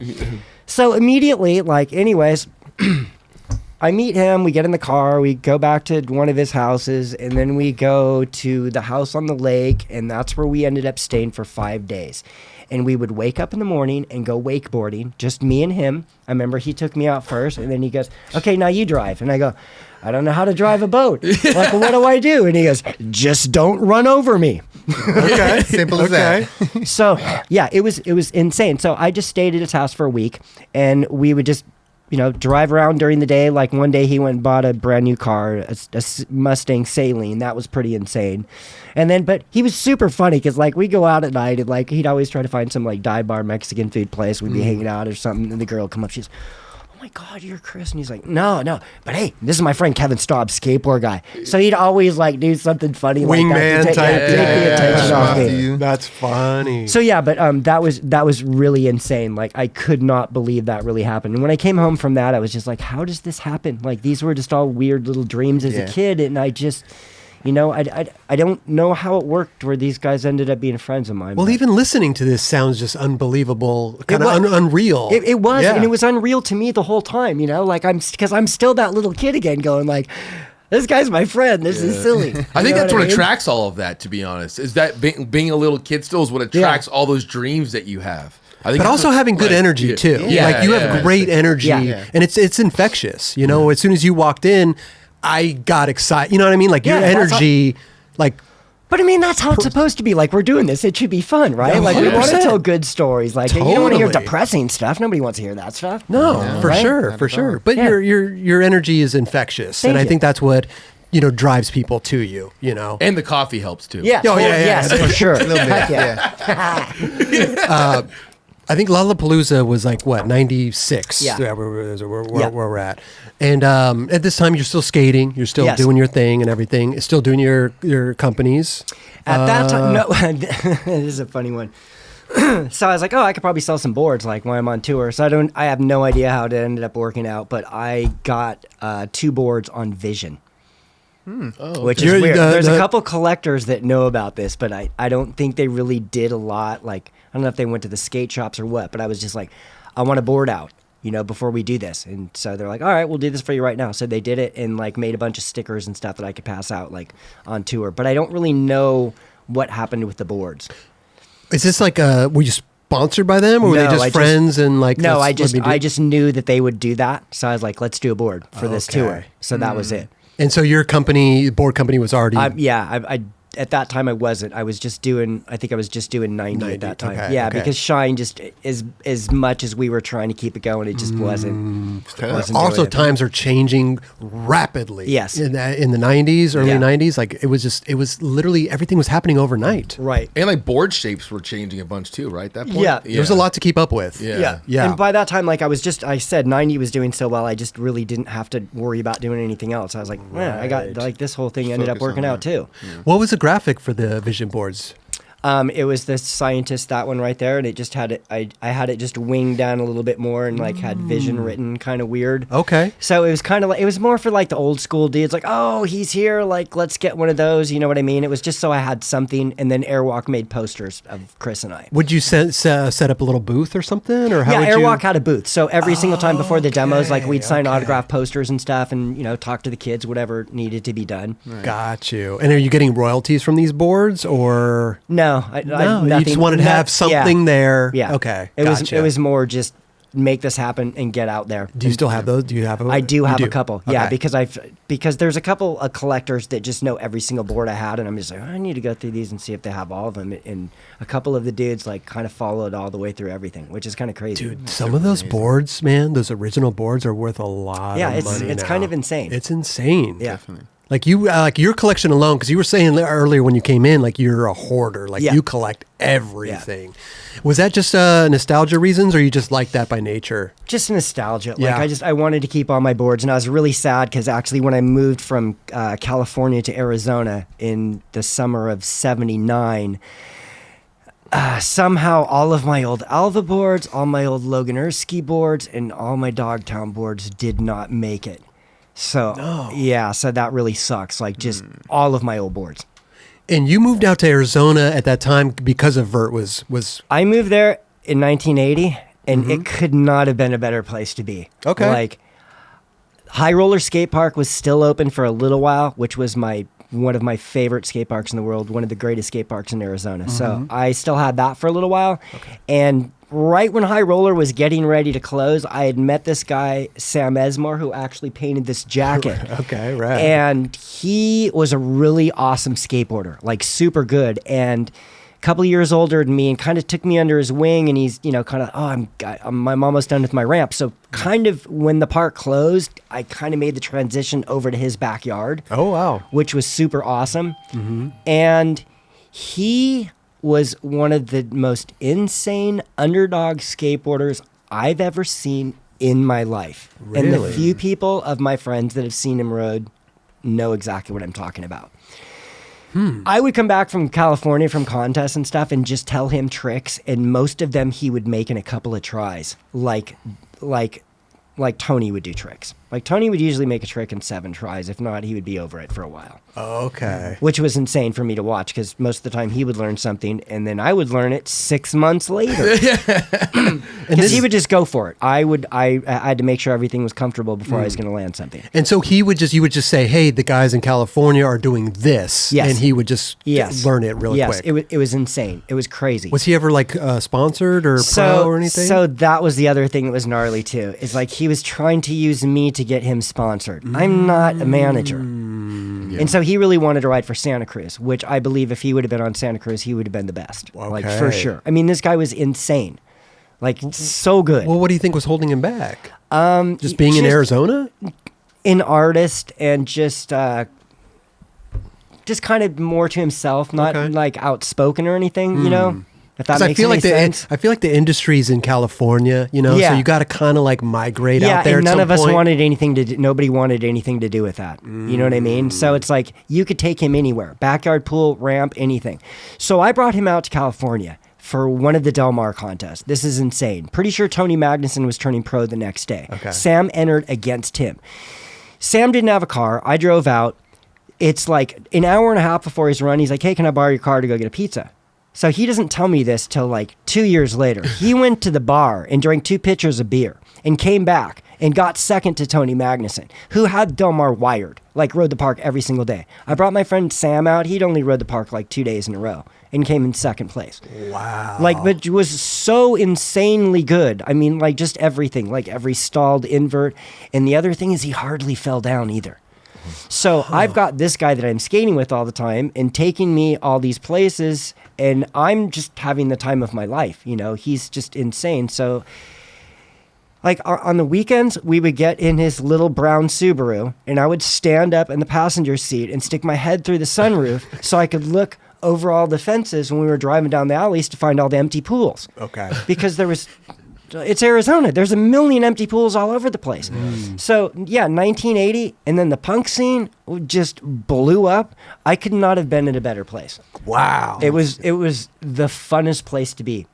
And so your friend, I'm sorry, his name again, Sam? Sam Esmore. Sam. He Yeah. just kind of just didn't get... He had gotten in an accident and wrecked his shoulder, and the surgery was not done correctly, and that pretty much ended his career. Damn. Which sucked. That's devastating. Yeah, I was actually trying to find one of the Thrashers because it was crazy. He's on the cover and I'm on the back cover. No way. Yeah. So it's like my so he sins had a little bit of a time. No, people Yeah. there's a few people that knew about him and knew how gnarly he was. Okay. Yeah. Okay. Didn't you weren't you like the first one to do like a blunt fakie, As far as I know, yes. as far as you know? Yeah. Interesting. Wow, well, that must have been a crazy one to start trying. Oh, if I could tell you how many times I fell on my head, it was insane. So I learned it on this 8-9 foot high ramp in Arizona with plexiglass. No, with PVC coping.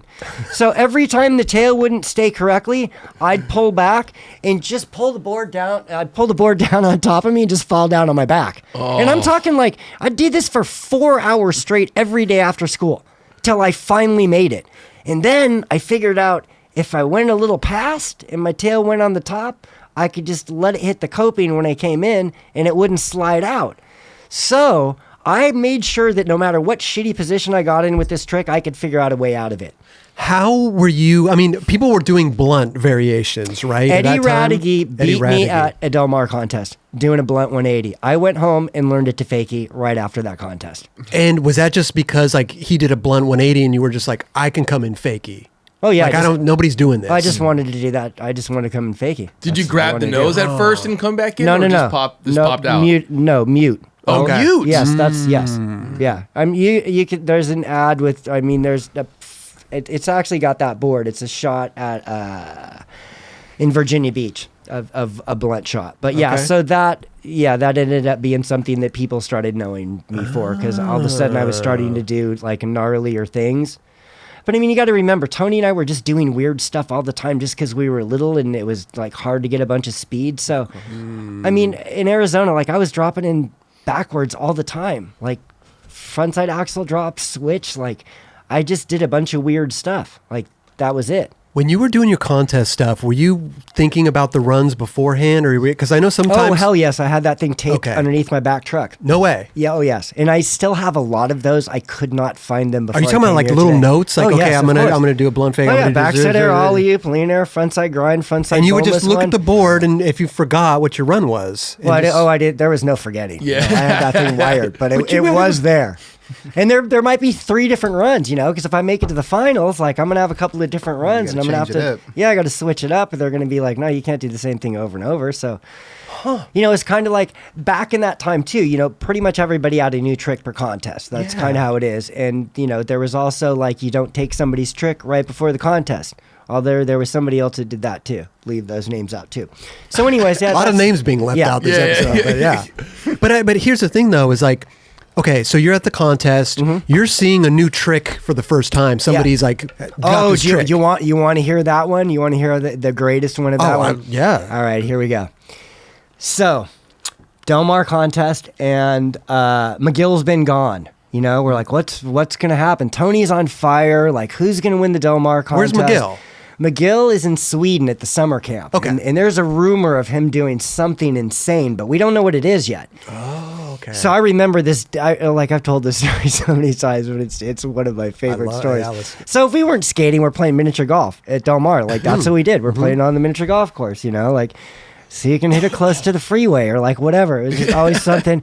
And all of a sudden, I'm standing on one of the holes, and Neil Blender just comes out screaming. And he comes and he lifts me up right here by the waist and runs.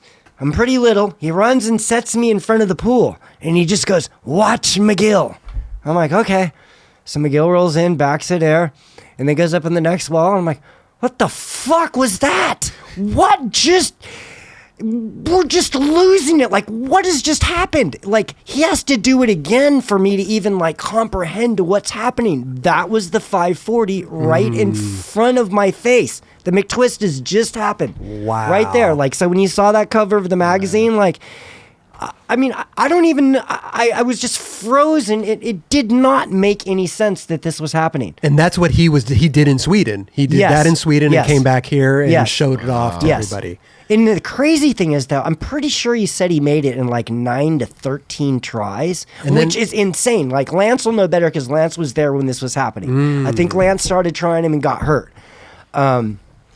So then this comes out, and this is going to change everything too. And the funny thing was like, from what, I mean, McGill was just on our show recently, and he said that once he did it one time, he had it wired. He could do it every try. He did, yeah. It was insane. It was so rad. I couldn't even imagine. I mean, we see videos now where, like, the NBD had never been done, you know, but like, and you see it happen over and over. Something right in front of your face that you guys at that time never even thought it was possible. No, there was no thought of that. At least I wasn't thinking about it. It must have been insane. But the crazy thing is, the roller skater, Fred Blood, okay, so he was dating Denise Barter, who was the team captain of Dogtown during this time. So, it was just great. I mean, we'd see him ride all the time, but you never put it together. But they were doing that on the skates already. Yeah. That's where McGill got the idea. Yes. Right. So, but it's so crazy to hear that he put it together. And then, when he told me that, I'm like, you made it that fast? Like, everybody has gone through a battle learning that trick. Yeah. I spent 6 months spinning that trick on the vert off into the dirt. My friend had a ramp that was halfway in the ground. I was so afraid to try the trick that I would spin it off the vert and land in the dirt. Off the side of the ramp. Trying to figure out where my body was going to land. Like, months trying to do that. It's almost like a foam pit in a way, where you're just practicing. Yeah, over and over again. And then, like, coming close all the time, and then going back to the summer camp. Again, me going to the French summer camp. Yep, this there you go. Blood. Oh, my gosh. 540. That is wild. Yeah, so that's feet are straight like that? Dude, I'm pretty sure this dude still rides too. Wow. Yeah, there it is right there. Yeah, that's where it came from, right there. And his feet, I mean, the way that his body is set up, it's almost like he's riding a skateboard, except he's a little, that's how the roller skaters rode then. Right. So awesome, dude. And then McGill got the idea. It's so interesting. Isn't that crazy? Yeah. I never and that's Oasis too. I never thought of like the way they actually did it, like the way they actually skated a bowl.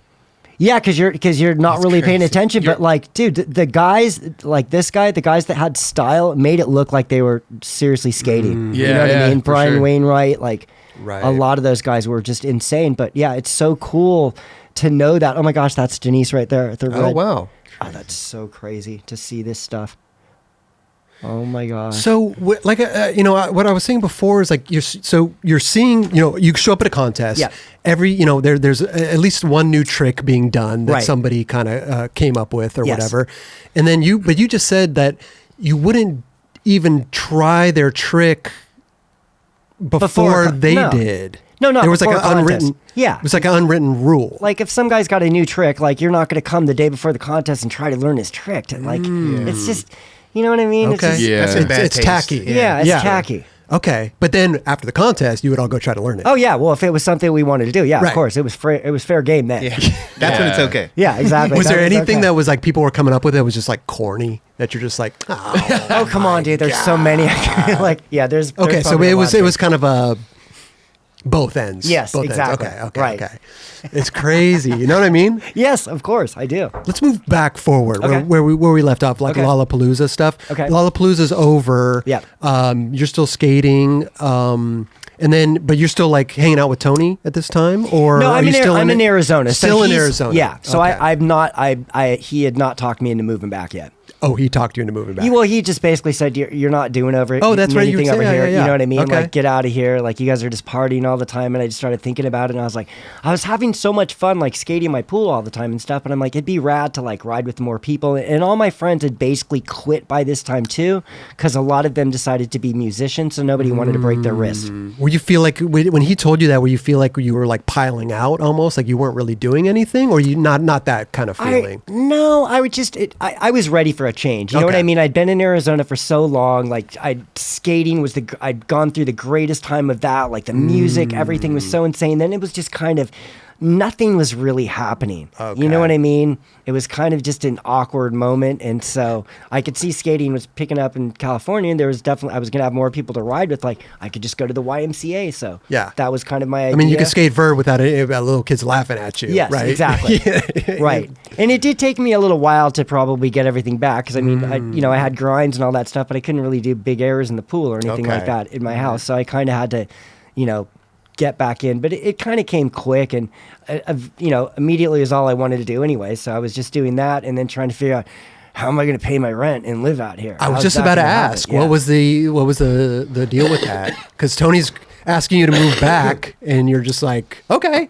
I'm living next door to Joe Johnson. There's these two houses on this property, and one of them goes up for rent. And so I end up moving next to Joe Johnson, and he lives with this other dude, and they're both working at Planet Earth. And so the guy's like, hey, I could probably get you a job in the warehouse there. I'm like, oh, awesome. Like, I'm getting my first job. Okay. Like, this is weird. I have just run a huge company. We didn't even get into that one. So that got basically taken away from me. So Which company? 90. So How did it get? basically my stepfather bankrupted my company.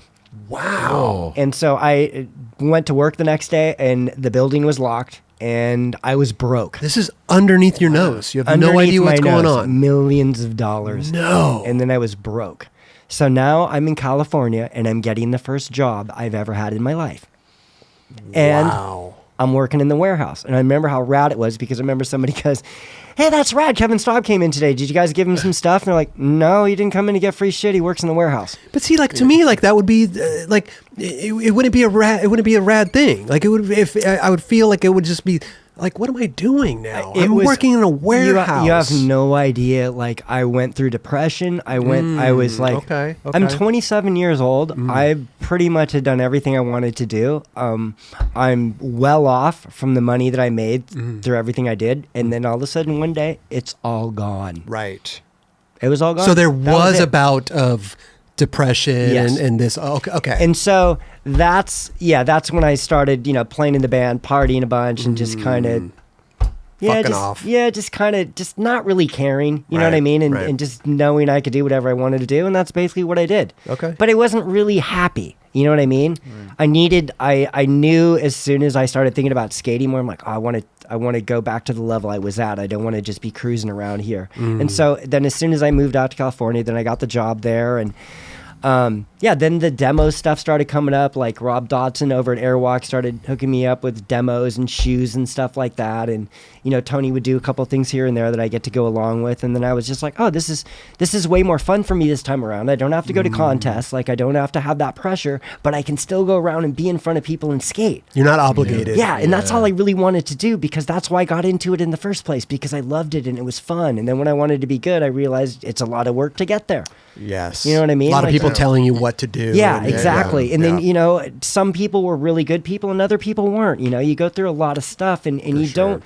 I kind of feel like us as skaters, we're kind of alone going through all this stuff. You know what I mean? You trust a team captain or something like that, and you know how sketchy skating is. Like, go through a lot of weird stuff too. And it's such an up and down industry too, Right. That it kind of it's hard. Yes. it's tough. Yeah. It's tough. Yeah. So you're gonna do. So now you're going on these demos and Yeah. stuff like that. Yeah. Still working in the warehouse. Yes. What happens after that? They gave me one day. They came in and said, "You got an office in the front," and I was like, "Oh, awesome, okay." And it was great. 'Cause I remember a couple times I'd walk in from the warehouse and like other people in there be like, "You're not allowed in the front office." And I was just and I couldn't say anything. I was like, "Yeah, okay." But how degrading is yeah, that? it was horrible. But the greatest, you'll love this one. So they're like, "All right, here's your office." I was like, "Rad. What's that?" It's a computer. Don't you know how to use a computer? What's that? No. Nope. Didn't have any idea how to turn it on. Didn't know how to use the computer. And I am the Hawk Shoes team captain now. Okay. And I'm also working for Quicksilver. So I'm working for Quicksilver, Hawk Kids, and I'm working for Audio and Hawk. And I'm the team captain for all the kids, which probably 6 of those kids are the best street skaters right now. You were a team manager or captain for all that? Yeah. Wait, okay, I remember a few of them from what I can remember, but Kyle Nicholson was on there. Yeah. Was Riley on there? Riley Hawk was on there for a little bit. For a little bit, yeah. Yeah, and then I mean, you could look up the list of them. Marius? Was Marius on there? Yep. Sure was. And who? Tyler Bledsoe. Tyler Bledsoe, that's right. There's a lot of them, dude. Yeah. And they were all, I mean, I met all these dudes like, when they're like 10 or 11 too, Yeah. which is, insane. And there wasn't even any talk about like, hey, do you maybe want to do Grayson Fletcher at 11? Wow. Yeah. Like that was great media. Like, and it's so awesome to still see all these guys today. Yeah. You know what I mean? And they Yeah. remember, and it's just like, so yeah, I that was a super fun job. Like I love doing that because that became what I was telling you, the Stacy part of me that I loved, because then I felt like this person that was trying to help the kids out and having an eye for what I thought was good and, almost better. giving back to Exactly. Yeah. Yes. Right, So right. that really, I was really excited about that. That was a lot of fun. You mentioned Audio Hawk. Was that under like the K2? Yes. Okay, that Yes. was K2. Gotcha. Yes. Okay. Yeah. How did you transition into being in the warehouse? Like, oh, you'd be perfect for a team captain. Because Miller probably just goes, we need to get Kevin up to the front. Oh, that's cool. I'm not exactly sure who did it. If it was Jeff Taylor, I don't remember yeah, at maybe. the time. Okay. Well, I'm sure they could look at you and be like, he knows skateboarding. Yeah, well, I mean, Yeah. Yeah. That's what skate companies need. yeah. How long did you do that for? For a couple of years. A couple of years? Yeah. Okay. You enjoyed it, obviously. Yeah, it was super fun. Like Yeah. everybody there was super nice. It was great. And then, things started changing there, and so Chris was like, you should try to get more of a job here. And then Quicksilver offered me even a more insane job, but I told you all the stuff that happened with 90. So basically, my stepfather had messed me up so bad in my credit and all that stuff that I could not accept this new job. Wow. That was going to put me in a very good place, because if I took that job, then the IRS was going to be after me for all the back taxes taking that everything. my stepdad never did anything about. So I was just in this trap that I couldn't get out of, and I didn't have any money to get myself out of this trap. Damn. Oh man. Yeah. What a lonely feeling. Yeah, it was pretty crazy. It was pretty insane. So what did you do? I got very lucky. My aunt had a lawyer and helped me through everything and got me to the point where I was just fine. I didn't know anymore. Like they worked it out. Okay. Had to pay a little bit. So that kind of changed everything, and I was free from that. And then went to go get the job, and that guy had moved positions, and my position was no longer available. Oh, man. Yeah. So that was kind of a bummer. Right. What position was it? Can you say? I was just going to have like a higher job up in Quicksilver and what I okay. was going to be doing, which was going to be super awesome. Kind of more in the corporate side of the. I think so. Yeah. Okay. But I mean, would you have enjoyed that though? Depending on what you did, maybe. I don't know. Yeah, I mean, I get along with everybody pretty well, unless you're a complete fucking asshole. So Sure. I liked wherever I was. You know what I mean? Okay. I'd meet new people. It was fun. Like I enjoyed the trade shows for the short period of time and all that kind of stuff. ASR and stuff like Yeah, that. that stuff was fun too. So you didn't get the job. The job was already gone. Yeah. What happened next? What were you? I just kept. You know what? I was doing stuff for Tony, like here and there. okay. So he was just kind of keeping me going, which is Got kind of how you. it was.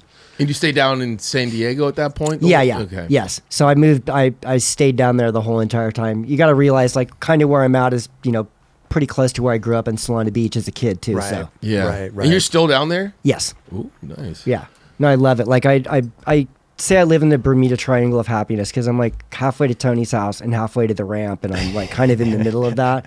And so I don't really do much besides go to the ramp, and during the day I go to a bunch of nurseries because I collect plants. That's you do? That's the mellow side of me. Okay. Yeah. Just like to tend to them, and do you?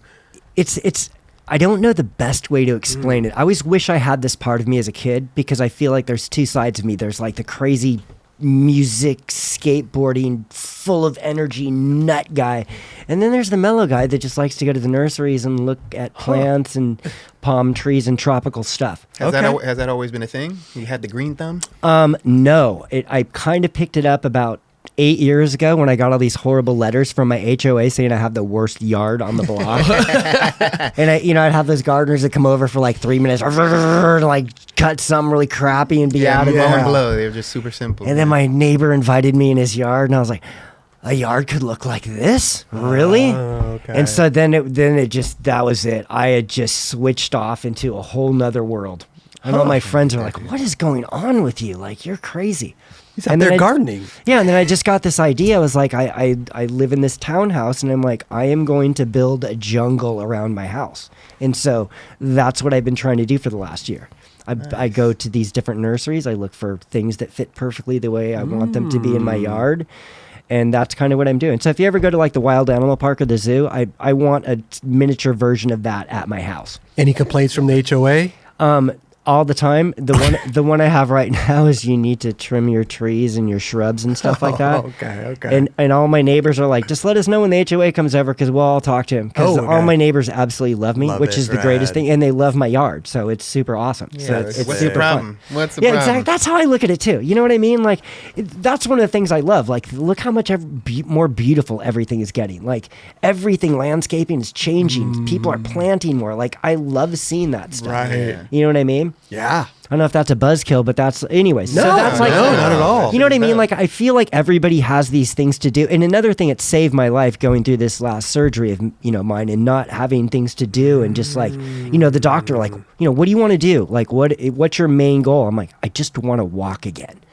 And dude, as soon as I could walk, first thing I did is went to the nursery because I don't have to think, and I'm going to walk around and I'm going to get exercise. So I know I'm doing something that's good for me to get me back to where I need to be. sure. But also, I'm in a beautiful place and I can enjoy something completely different. Right. So that's love what, it. So that's what I like. If I could tell people like getting into this, if you can find a mellower version of something else to do where you don't have to concentrate on just this one thing all the time, it's kind of like that 50-50, like even ground type of thing, I guess you'd say. Totally. I even look at it too as like, I mean, too much skating is, you know what I mean? Like I need some yes. type of balance, Yes, yes. right? I need Exactly. I need to do me sometimes, Yeah. which I mean, I'm a skateboarder, Right. 100%, but I Yes. need to like not think about it. Yeah. I need to do my own thing. Yeah, you know? exactly. Yeah.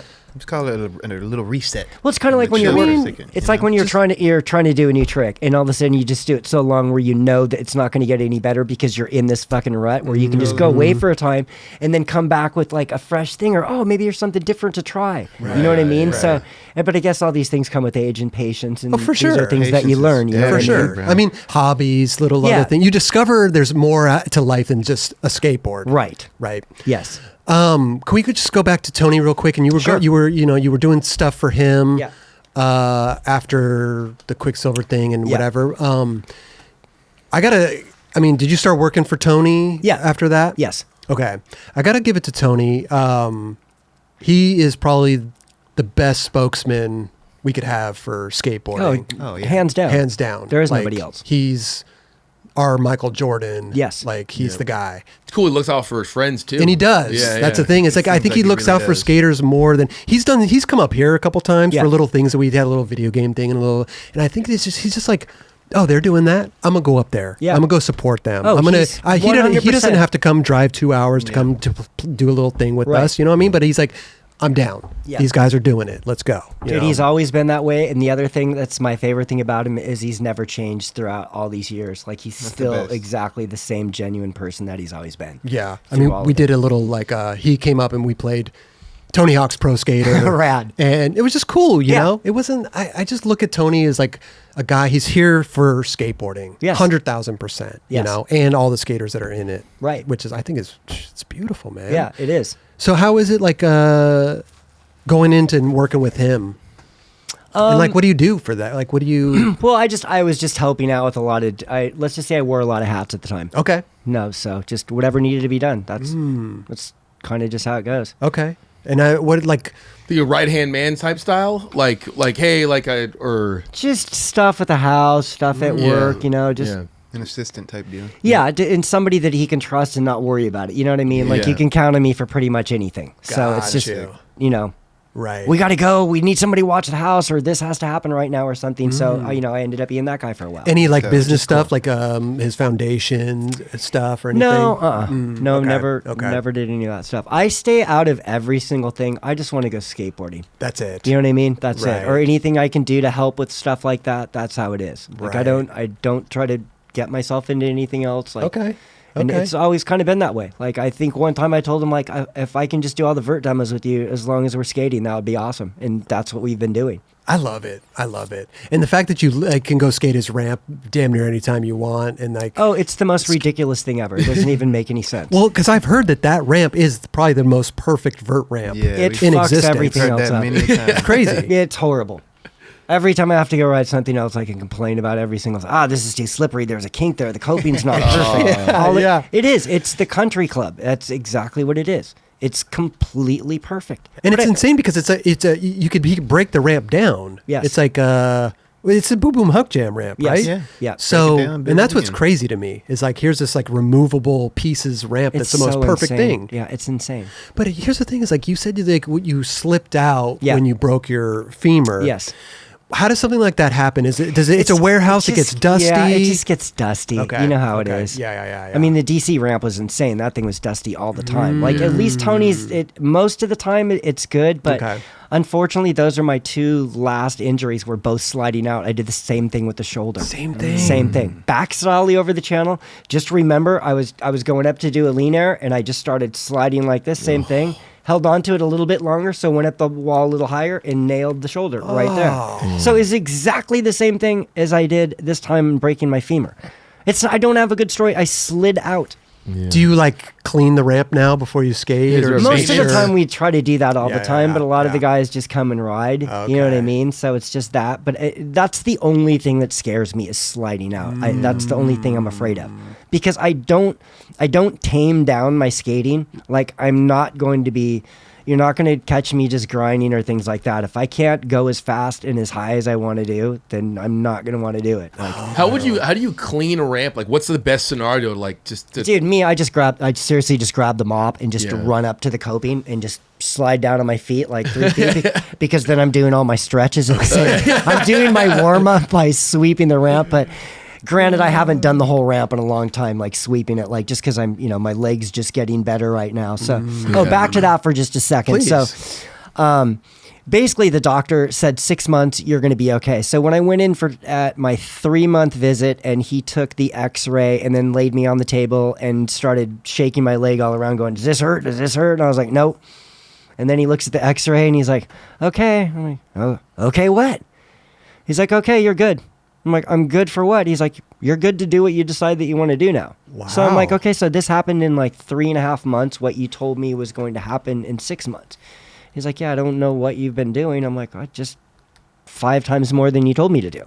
Like the PT lady would come over in the morning at 8 o'clock and she's like, "Did you do your 30 reps of this?" I'm like, "No, but I did 90 because I've been up since 4 o'clock in the morning because I can't sleep." Wow. So when it came for PT stuff, like I was just all over the place with that. Like I was doing as much as I could, as quick as I could, not trying to not rush anything, but just do as much stuff as possible. Like as soon as the scar healed, I was in my jacuzzi trying to figure out anything I could get with resistance. Interesting. You know what I mean? Which I Right. think made a really big difference, because then, the PT lady be like, "Oh, well, let's see if you can like balance on your one leg on here." And I'm like, "I can do that in the jacuzzi for 5 minutes." You know what I mean? So I'd already been practicing these things that I thought that they were going to, which was really good for my mind too. 100%. Because I'm like, I don't even know the easiest way to explain this, but from the time I hurt myself to now, the feelings that went on inside my head were insane. And I was like, people are going to want to know this stuff, but I don't want to talk about it because nobody wants to hear when you're down and the pain and what you're going through. They just want to hear that you came out the other side. The comeback. Yeah. And they also want to know because, like I said, I feel like it's not pressure, but I just feel like our generation, the dudes that are still going, we're a staple of what the rest of the guys are going. How long can these guys go at this level? Sure. You know? For sure. And when the doctors say like, hey, you know, you guys are getting older and this and that, you know, I turn right around and go, but the medicine's getting way better too. Like I'm already this good, this quick. True. So I did go to the ramp a week ago, and all I had in my head is I'm going to run up the wall, jump on my board. Okay. And I'm either going to make it up the other wall or I'm going to shoot out and land on my ass and come back at another time because I really don't know. I can't judge this leg thing. So I ran up the wall, jumped on my board, faked up to the top, did a bunch of kick turns, did a knee slide, did that about 6 times. I think I went up on the deck and slid down. Then I came back the next day. And I was like, I need to up this. Like, I got to rock fakie ollie. And Bucky's like, don't do anything. Just keep doing kick turns. Like, he's trying to keep me down. He's like, what do you want to do? I'm like, I want to fakie rock, fakie ollie, 50-50 and start doing airs. No. So he goes up the ladder. I do rock, fakie ollie, and I just do a couple more kick turns. I pop up on the deck, and I freak out twice in dropping in. I've got it in my head that I might not be able to do it. Like, I don't know if my leg can take the pressure. Is it your front leg or back leg? It's my front leg. Okay. So I don't know if I can take the pressure, but at the same time, nothing hurts. So it's like a ghost pain that's imaginary inside my head. I think we've all had that. Yeah, so Bucky's just straight up like drop in. And I'm like, all right. So I put my tail down, I drop in, everything's fine. I pop out the other side, take off all my pads, throw them down, go sit on the couch, and I'm like, okay, I'll be back. So that's the last time I went to the ramp. But there was no pain. Nothing bothered me. Okay. Now the thing I have to do is come back mellow, which I have a hard time with. Yeah. Because doing a scratch grind, I don't like. I want to drop in and just stand up and grind across the ramp. Like, I don't ride on a mellow level. It doesn't work for me. And that's another thing I like about skateboarding way better now is, as a kid, I trained myself to be a contest skater. I will go this high and I will make this all the time. As soon as that went away, I started falling down all the time because all I wanted to do is go as fast and as high as possible. And even if I don't make it all the time, it's way more fun to be up that high in the air. Okay. Right. You know, so like, I don't know if you call these the golden years or what, but like I have way more fun now. Like it's so awesome. Yeah. And I feel like the, physical therapy, all that stuff is so damn important. It really is. It's the deciding factor if you're going to be good or not good. It is. And you have to listen to that stuff because if you don't, like all of a sudden, things scar up and then it becomes way worse or you get lazy. You can't do that. Like, right. If you get hurt, do whatever they say. Make sure that you're there and do extra stuff. Yes, exactly. Too. You can look this stuff up. Like, I mean, you used to think doctors know everything, but you can just put in whatever your symptom is, and there's going to be a million things, and then you just figure out what's going to, work the best for you. For sure. And I know as skaters too, like, what you just nailed it right there. Like, you don't want to just go up and do a scratch grind. You want to go and stand up on that thing and do this and do that. But then there's also the point of like, yeah, you kind of have to get back into it because, like, I mean, we just saw with Tony, like he just had to get surgery again. Oh, I know. Because it didn't take, and he just kind of got on the board too early. Yeah, so. But he's gonna be okay now. 100%. But it sucks, man. Yes, it sucks. does. He could have just taken a little bit more time, and is he? You know what I mean? Like, I don't know. It just sucks. When he got the surgery again, is he kind of still walking right away, or is he like relaxing at this point? Oh no, he's back up. He's walking. Yeah. But But he's not skating for a while. No, not yet. No. Everybody's. But he's going to come back a lot quicker this time. They just had to switch stuff out. It's not like it just went through the whole trauma of everything like that. So his muscles, I believe, are going to be a lot stronger. Right. And that's another thing is the muscles, being 3 months bedridden. I mean, that's your muscles get atrophy. Oh, it was just weird looking at my leg. It was just all skinny and stuff. I'm like, oh, that's weird. And then that started making me paranoid. Like, I can't do anything until my leg's all better. Yeah.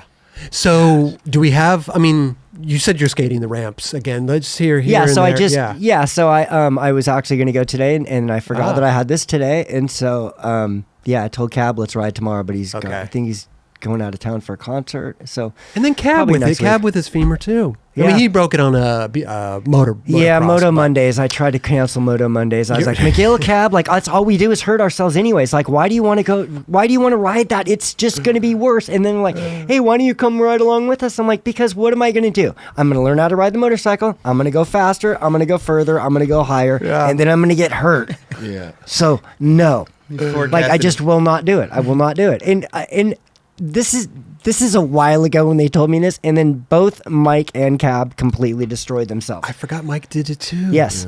I had That's- the video of all that stuff. But it's also nice to know that, like, I mean, listen, it sucks that it happens, but it kind of gives you, and other people out there, like, hey, you can come back from this. Yes. It's Right. kind of like, it's nice to know, you know Yeah. what I mean? Like, other people go through it, Yeah. and like, hey, if this happens, Let's just see what other stupid stuff these guys do and see if they can come back from it. That will be awesome. Shit, he did it. I can do it too. No need to get rid of the motorcycle, right? You can come back. Just down for a little while. I'm gonna tell you something, man. It is so rad. So were you at the SLS Vert Alert, the thing that The Tony last did? one, no, I wasn't. I was at the one before. The I skated the in, one before. in Utah. Yes. And the Street League was going. Yes. Okay, so I was there too. Oh, okay, awesome.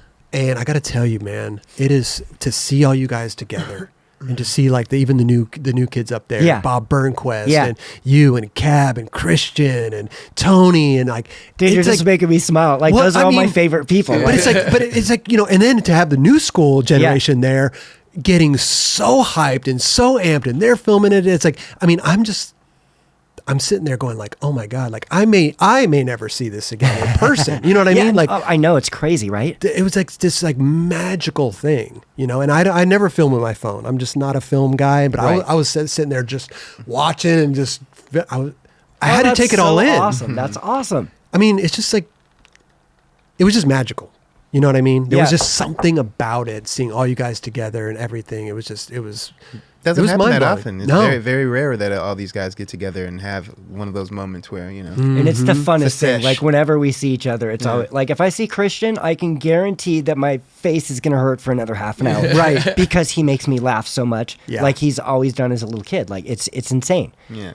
So it's just it's always so. And then when we get to skate together and do these things, it's just there's nothing there. and the really crowd is going wild. And then Yeah. Cab, he was just coming off of his femur, and so he Yeah. was trying to do the cab, Right.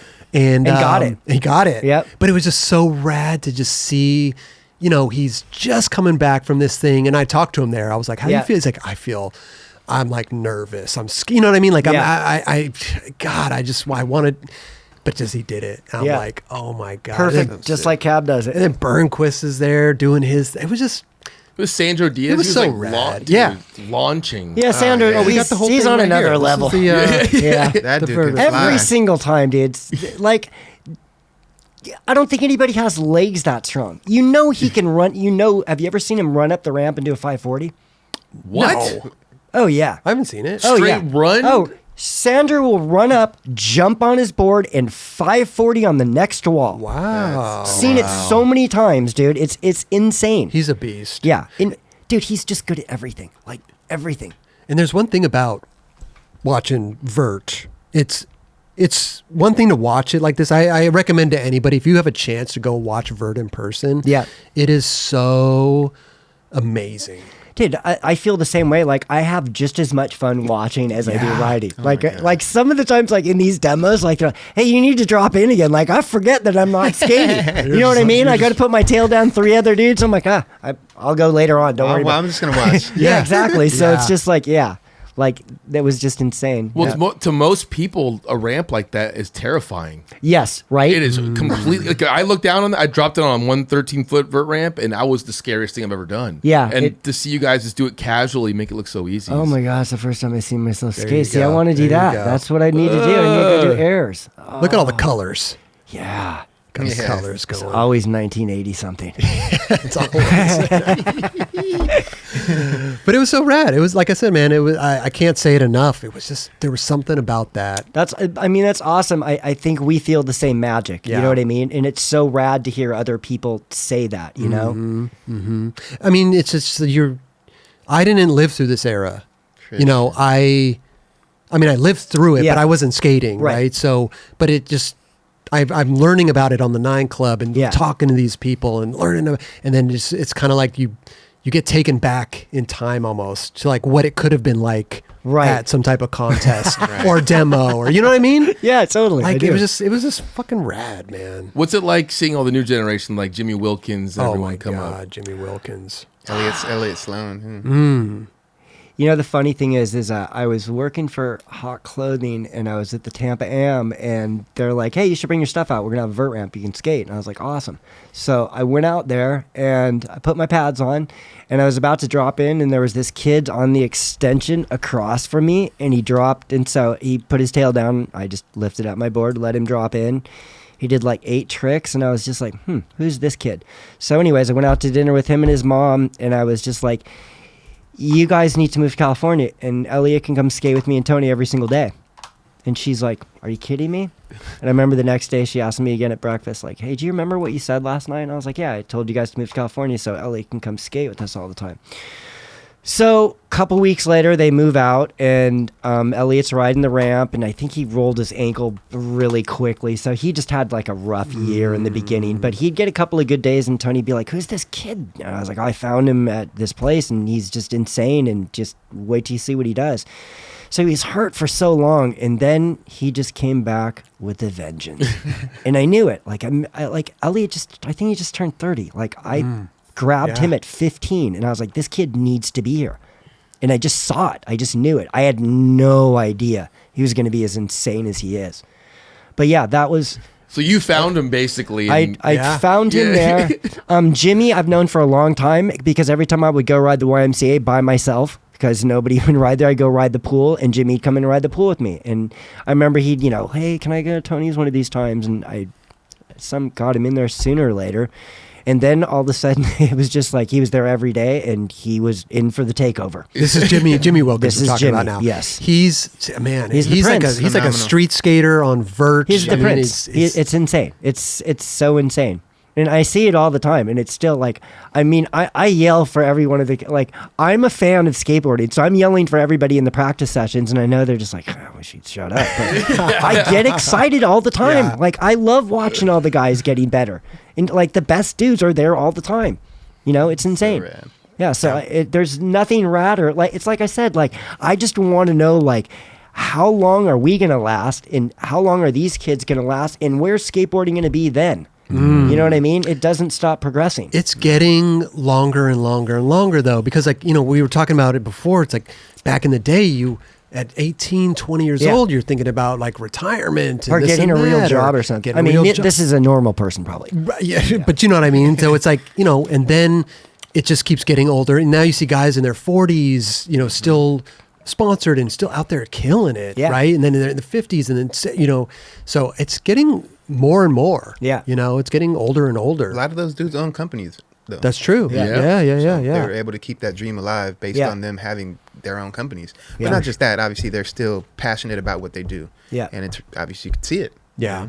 How I mean, you're going to be going for a while. Once you get back Never on gonna your stop. leg, Yeah, I mean, like, I was wondering about it a few months ago, but then, like I said, as the times are nearing, and then the couple days I rode, like, they were way better than I thought they were going to be. So now I'm just like, just take it easy, Kevin. Like, I'm Right. which is kind of hard. I need to go back you need to go to the nursery and not go to the ramp and go crazy when no one's there, because I'm so tempted to just go when no one's going to tell me what to do and just go back to normal. But Okay. I know my legs aren't that strong yet, and I know I need to come back slowly. Yeah, because you don't want to have an accident No, there no, by no, yourself. no. And Right. no. No one can help you, yeah. Well, see, the thing is, I don't ever ride by myself, anyways. Like, a close it's usually a ride with Tony all the time, and then it's usually Cabin, McGill, and Bucky, Rad. which is awesome. And Colin McKay has been skating all the time too, which is super rad. That's Yeah. one of my favorite things.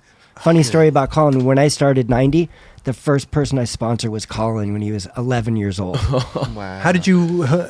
Because Tony and I went to Canada for a demo, and if you look at Colin's part in like one of those old Powell videos, like he's wearing the 90s shirt and the whole thing, but it was so rad because I'm pretty sure every shirt was like almost down past Yeah, his knees. I didn't even make any kid shirts, but he was totally into it, and like he'd call me all the time, and it's like, so I love seeing him again now. It's so rad. Like, I'm just like, I just love when people come back to skateboarding, Yeah. And like Tony always says that to me. Tony's always like, why do you get how do you know where everybody is and what they're doing and where they're going? And it's Yeah. just like, that's kind of my thing, you know? It's like a little sixth sense. Yeah. He was so So rad. as a- small. Yeah, Not but- that he was always rad, but when he was a little kid, dude, he was fucking shit up, I know, bro. it's like, Ooh, dude, it was so insane. It's like, yeah, so good. Man. And my favorite thing is, Reese right now, like she just loves skating with Colin all the time. And it's so awesome to watch him with her, How old is she? Like 10 or something? 10. Yeah, she just had her 10th that's birthday. Crazy. And you got Sky Brown and all Yeah. like it's rad to see the women Yes. just destroying it. Oh, it's insane. Especially love just, that, because, watching the girls that we had during our time, and like it's just changed so much. When you, and that's interesting. So there were a lot of like women skaters Yeah. back then.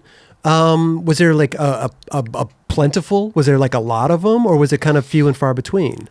No, there was a fair amount. Okay. You know what I mean? Yeah. There was a fair amount, but just to look at it then as opposed to how it is now. You know what I Yes. mean? Like Night girls and day. are, it's insane. Because I feel like throughout the 90s too, it kind of dipped. There were like I never ever skated with a girl skater. It would Right. be if you saw one, it would Yeah. be like, oh my god, Right. there's a girl skating. Yeah. Yeah. Yeah. And then all of a sudden, boom, this explosion. Right. You know? Which is I went to awesome. Barcelona and I was like, I think in Barcelona was the first time I was like, there are so many girl skaters here. It's There's so insane, many right? women, For sure. and it's like, I just love it. Yeah. I love how Have you been down to the exposure event?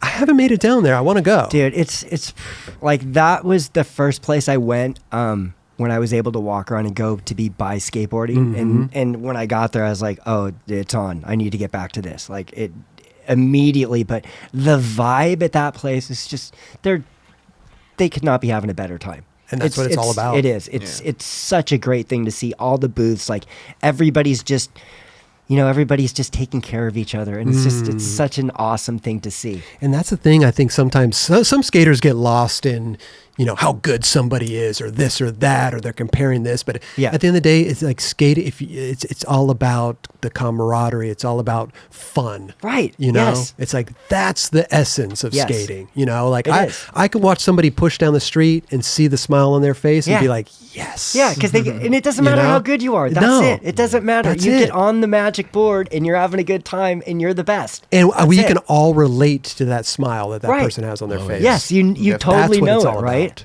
Yeah. It's beautiful. Yeah. It's beautiful.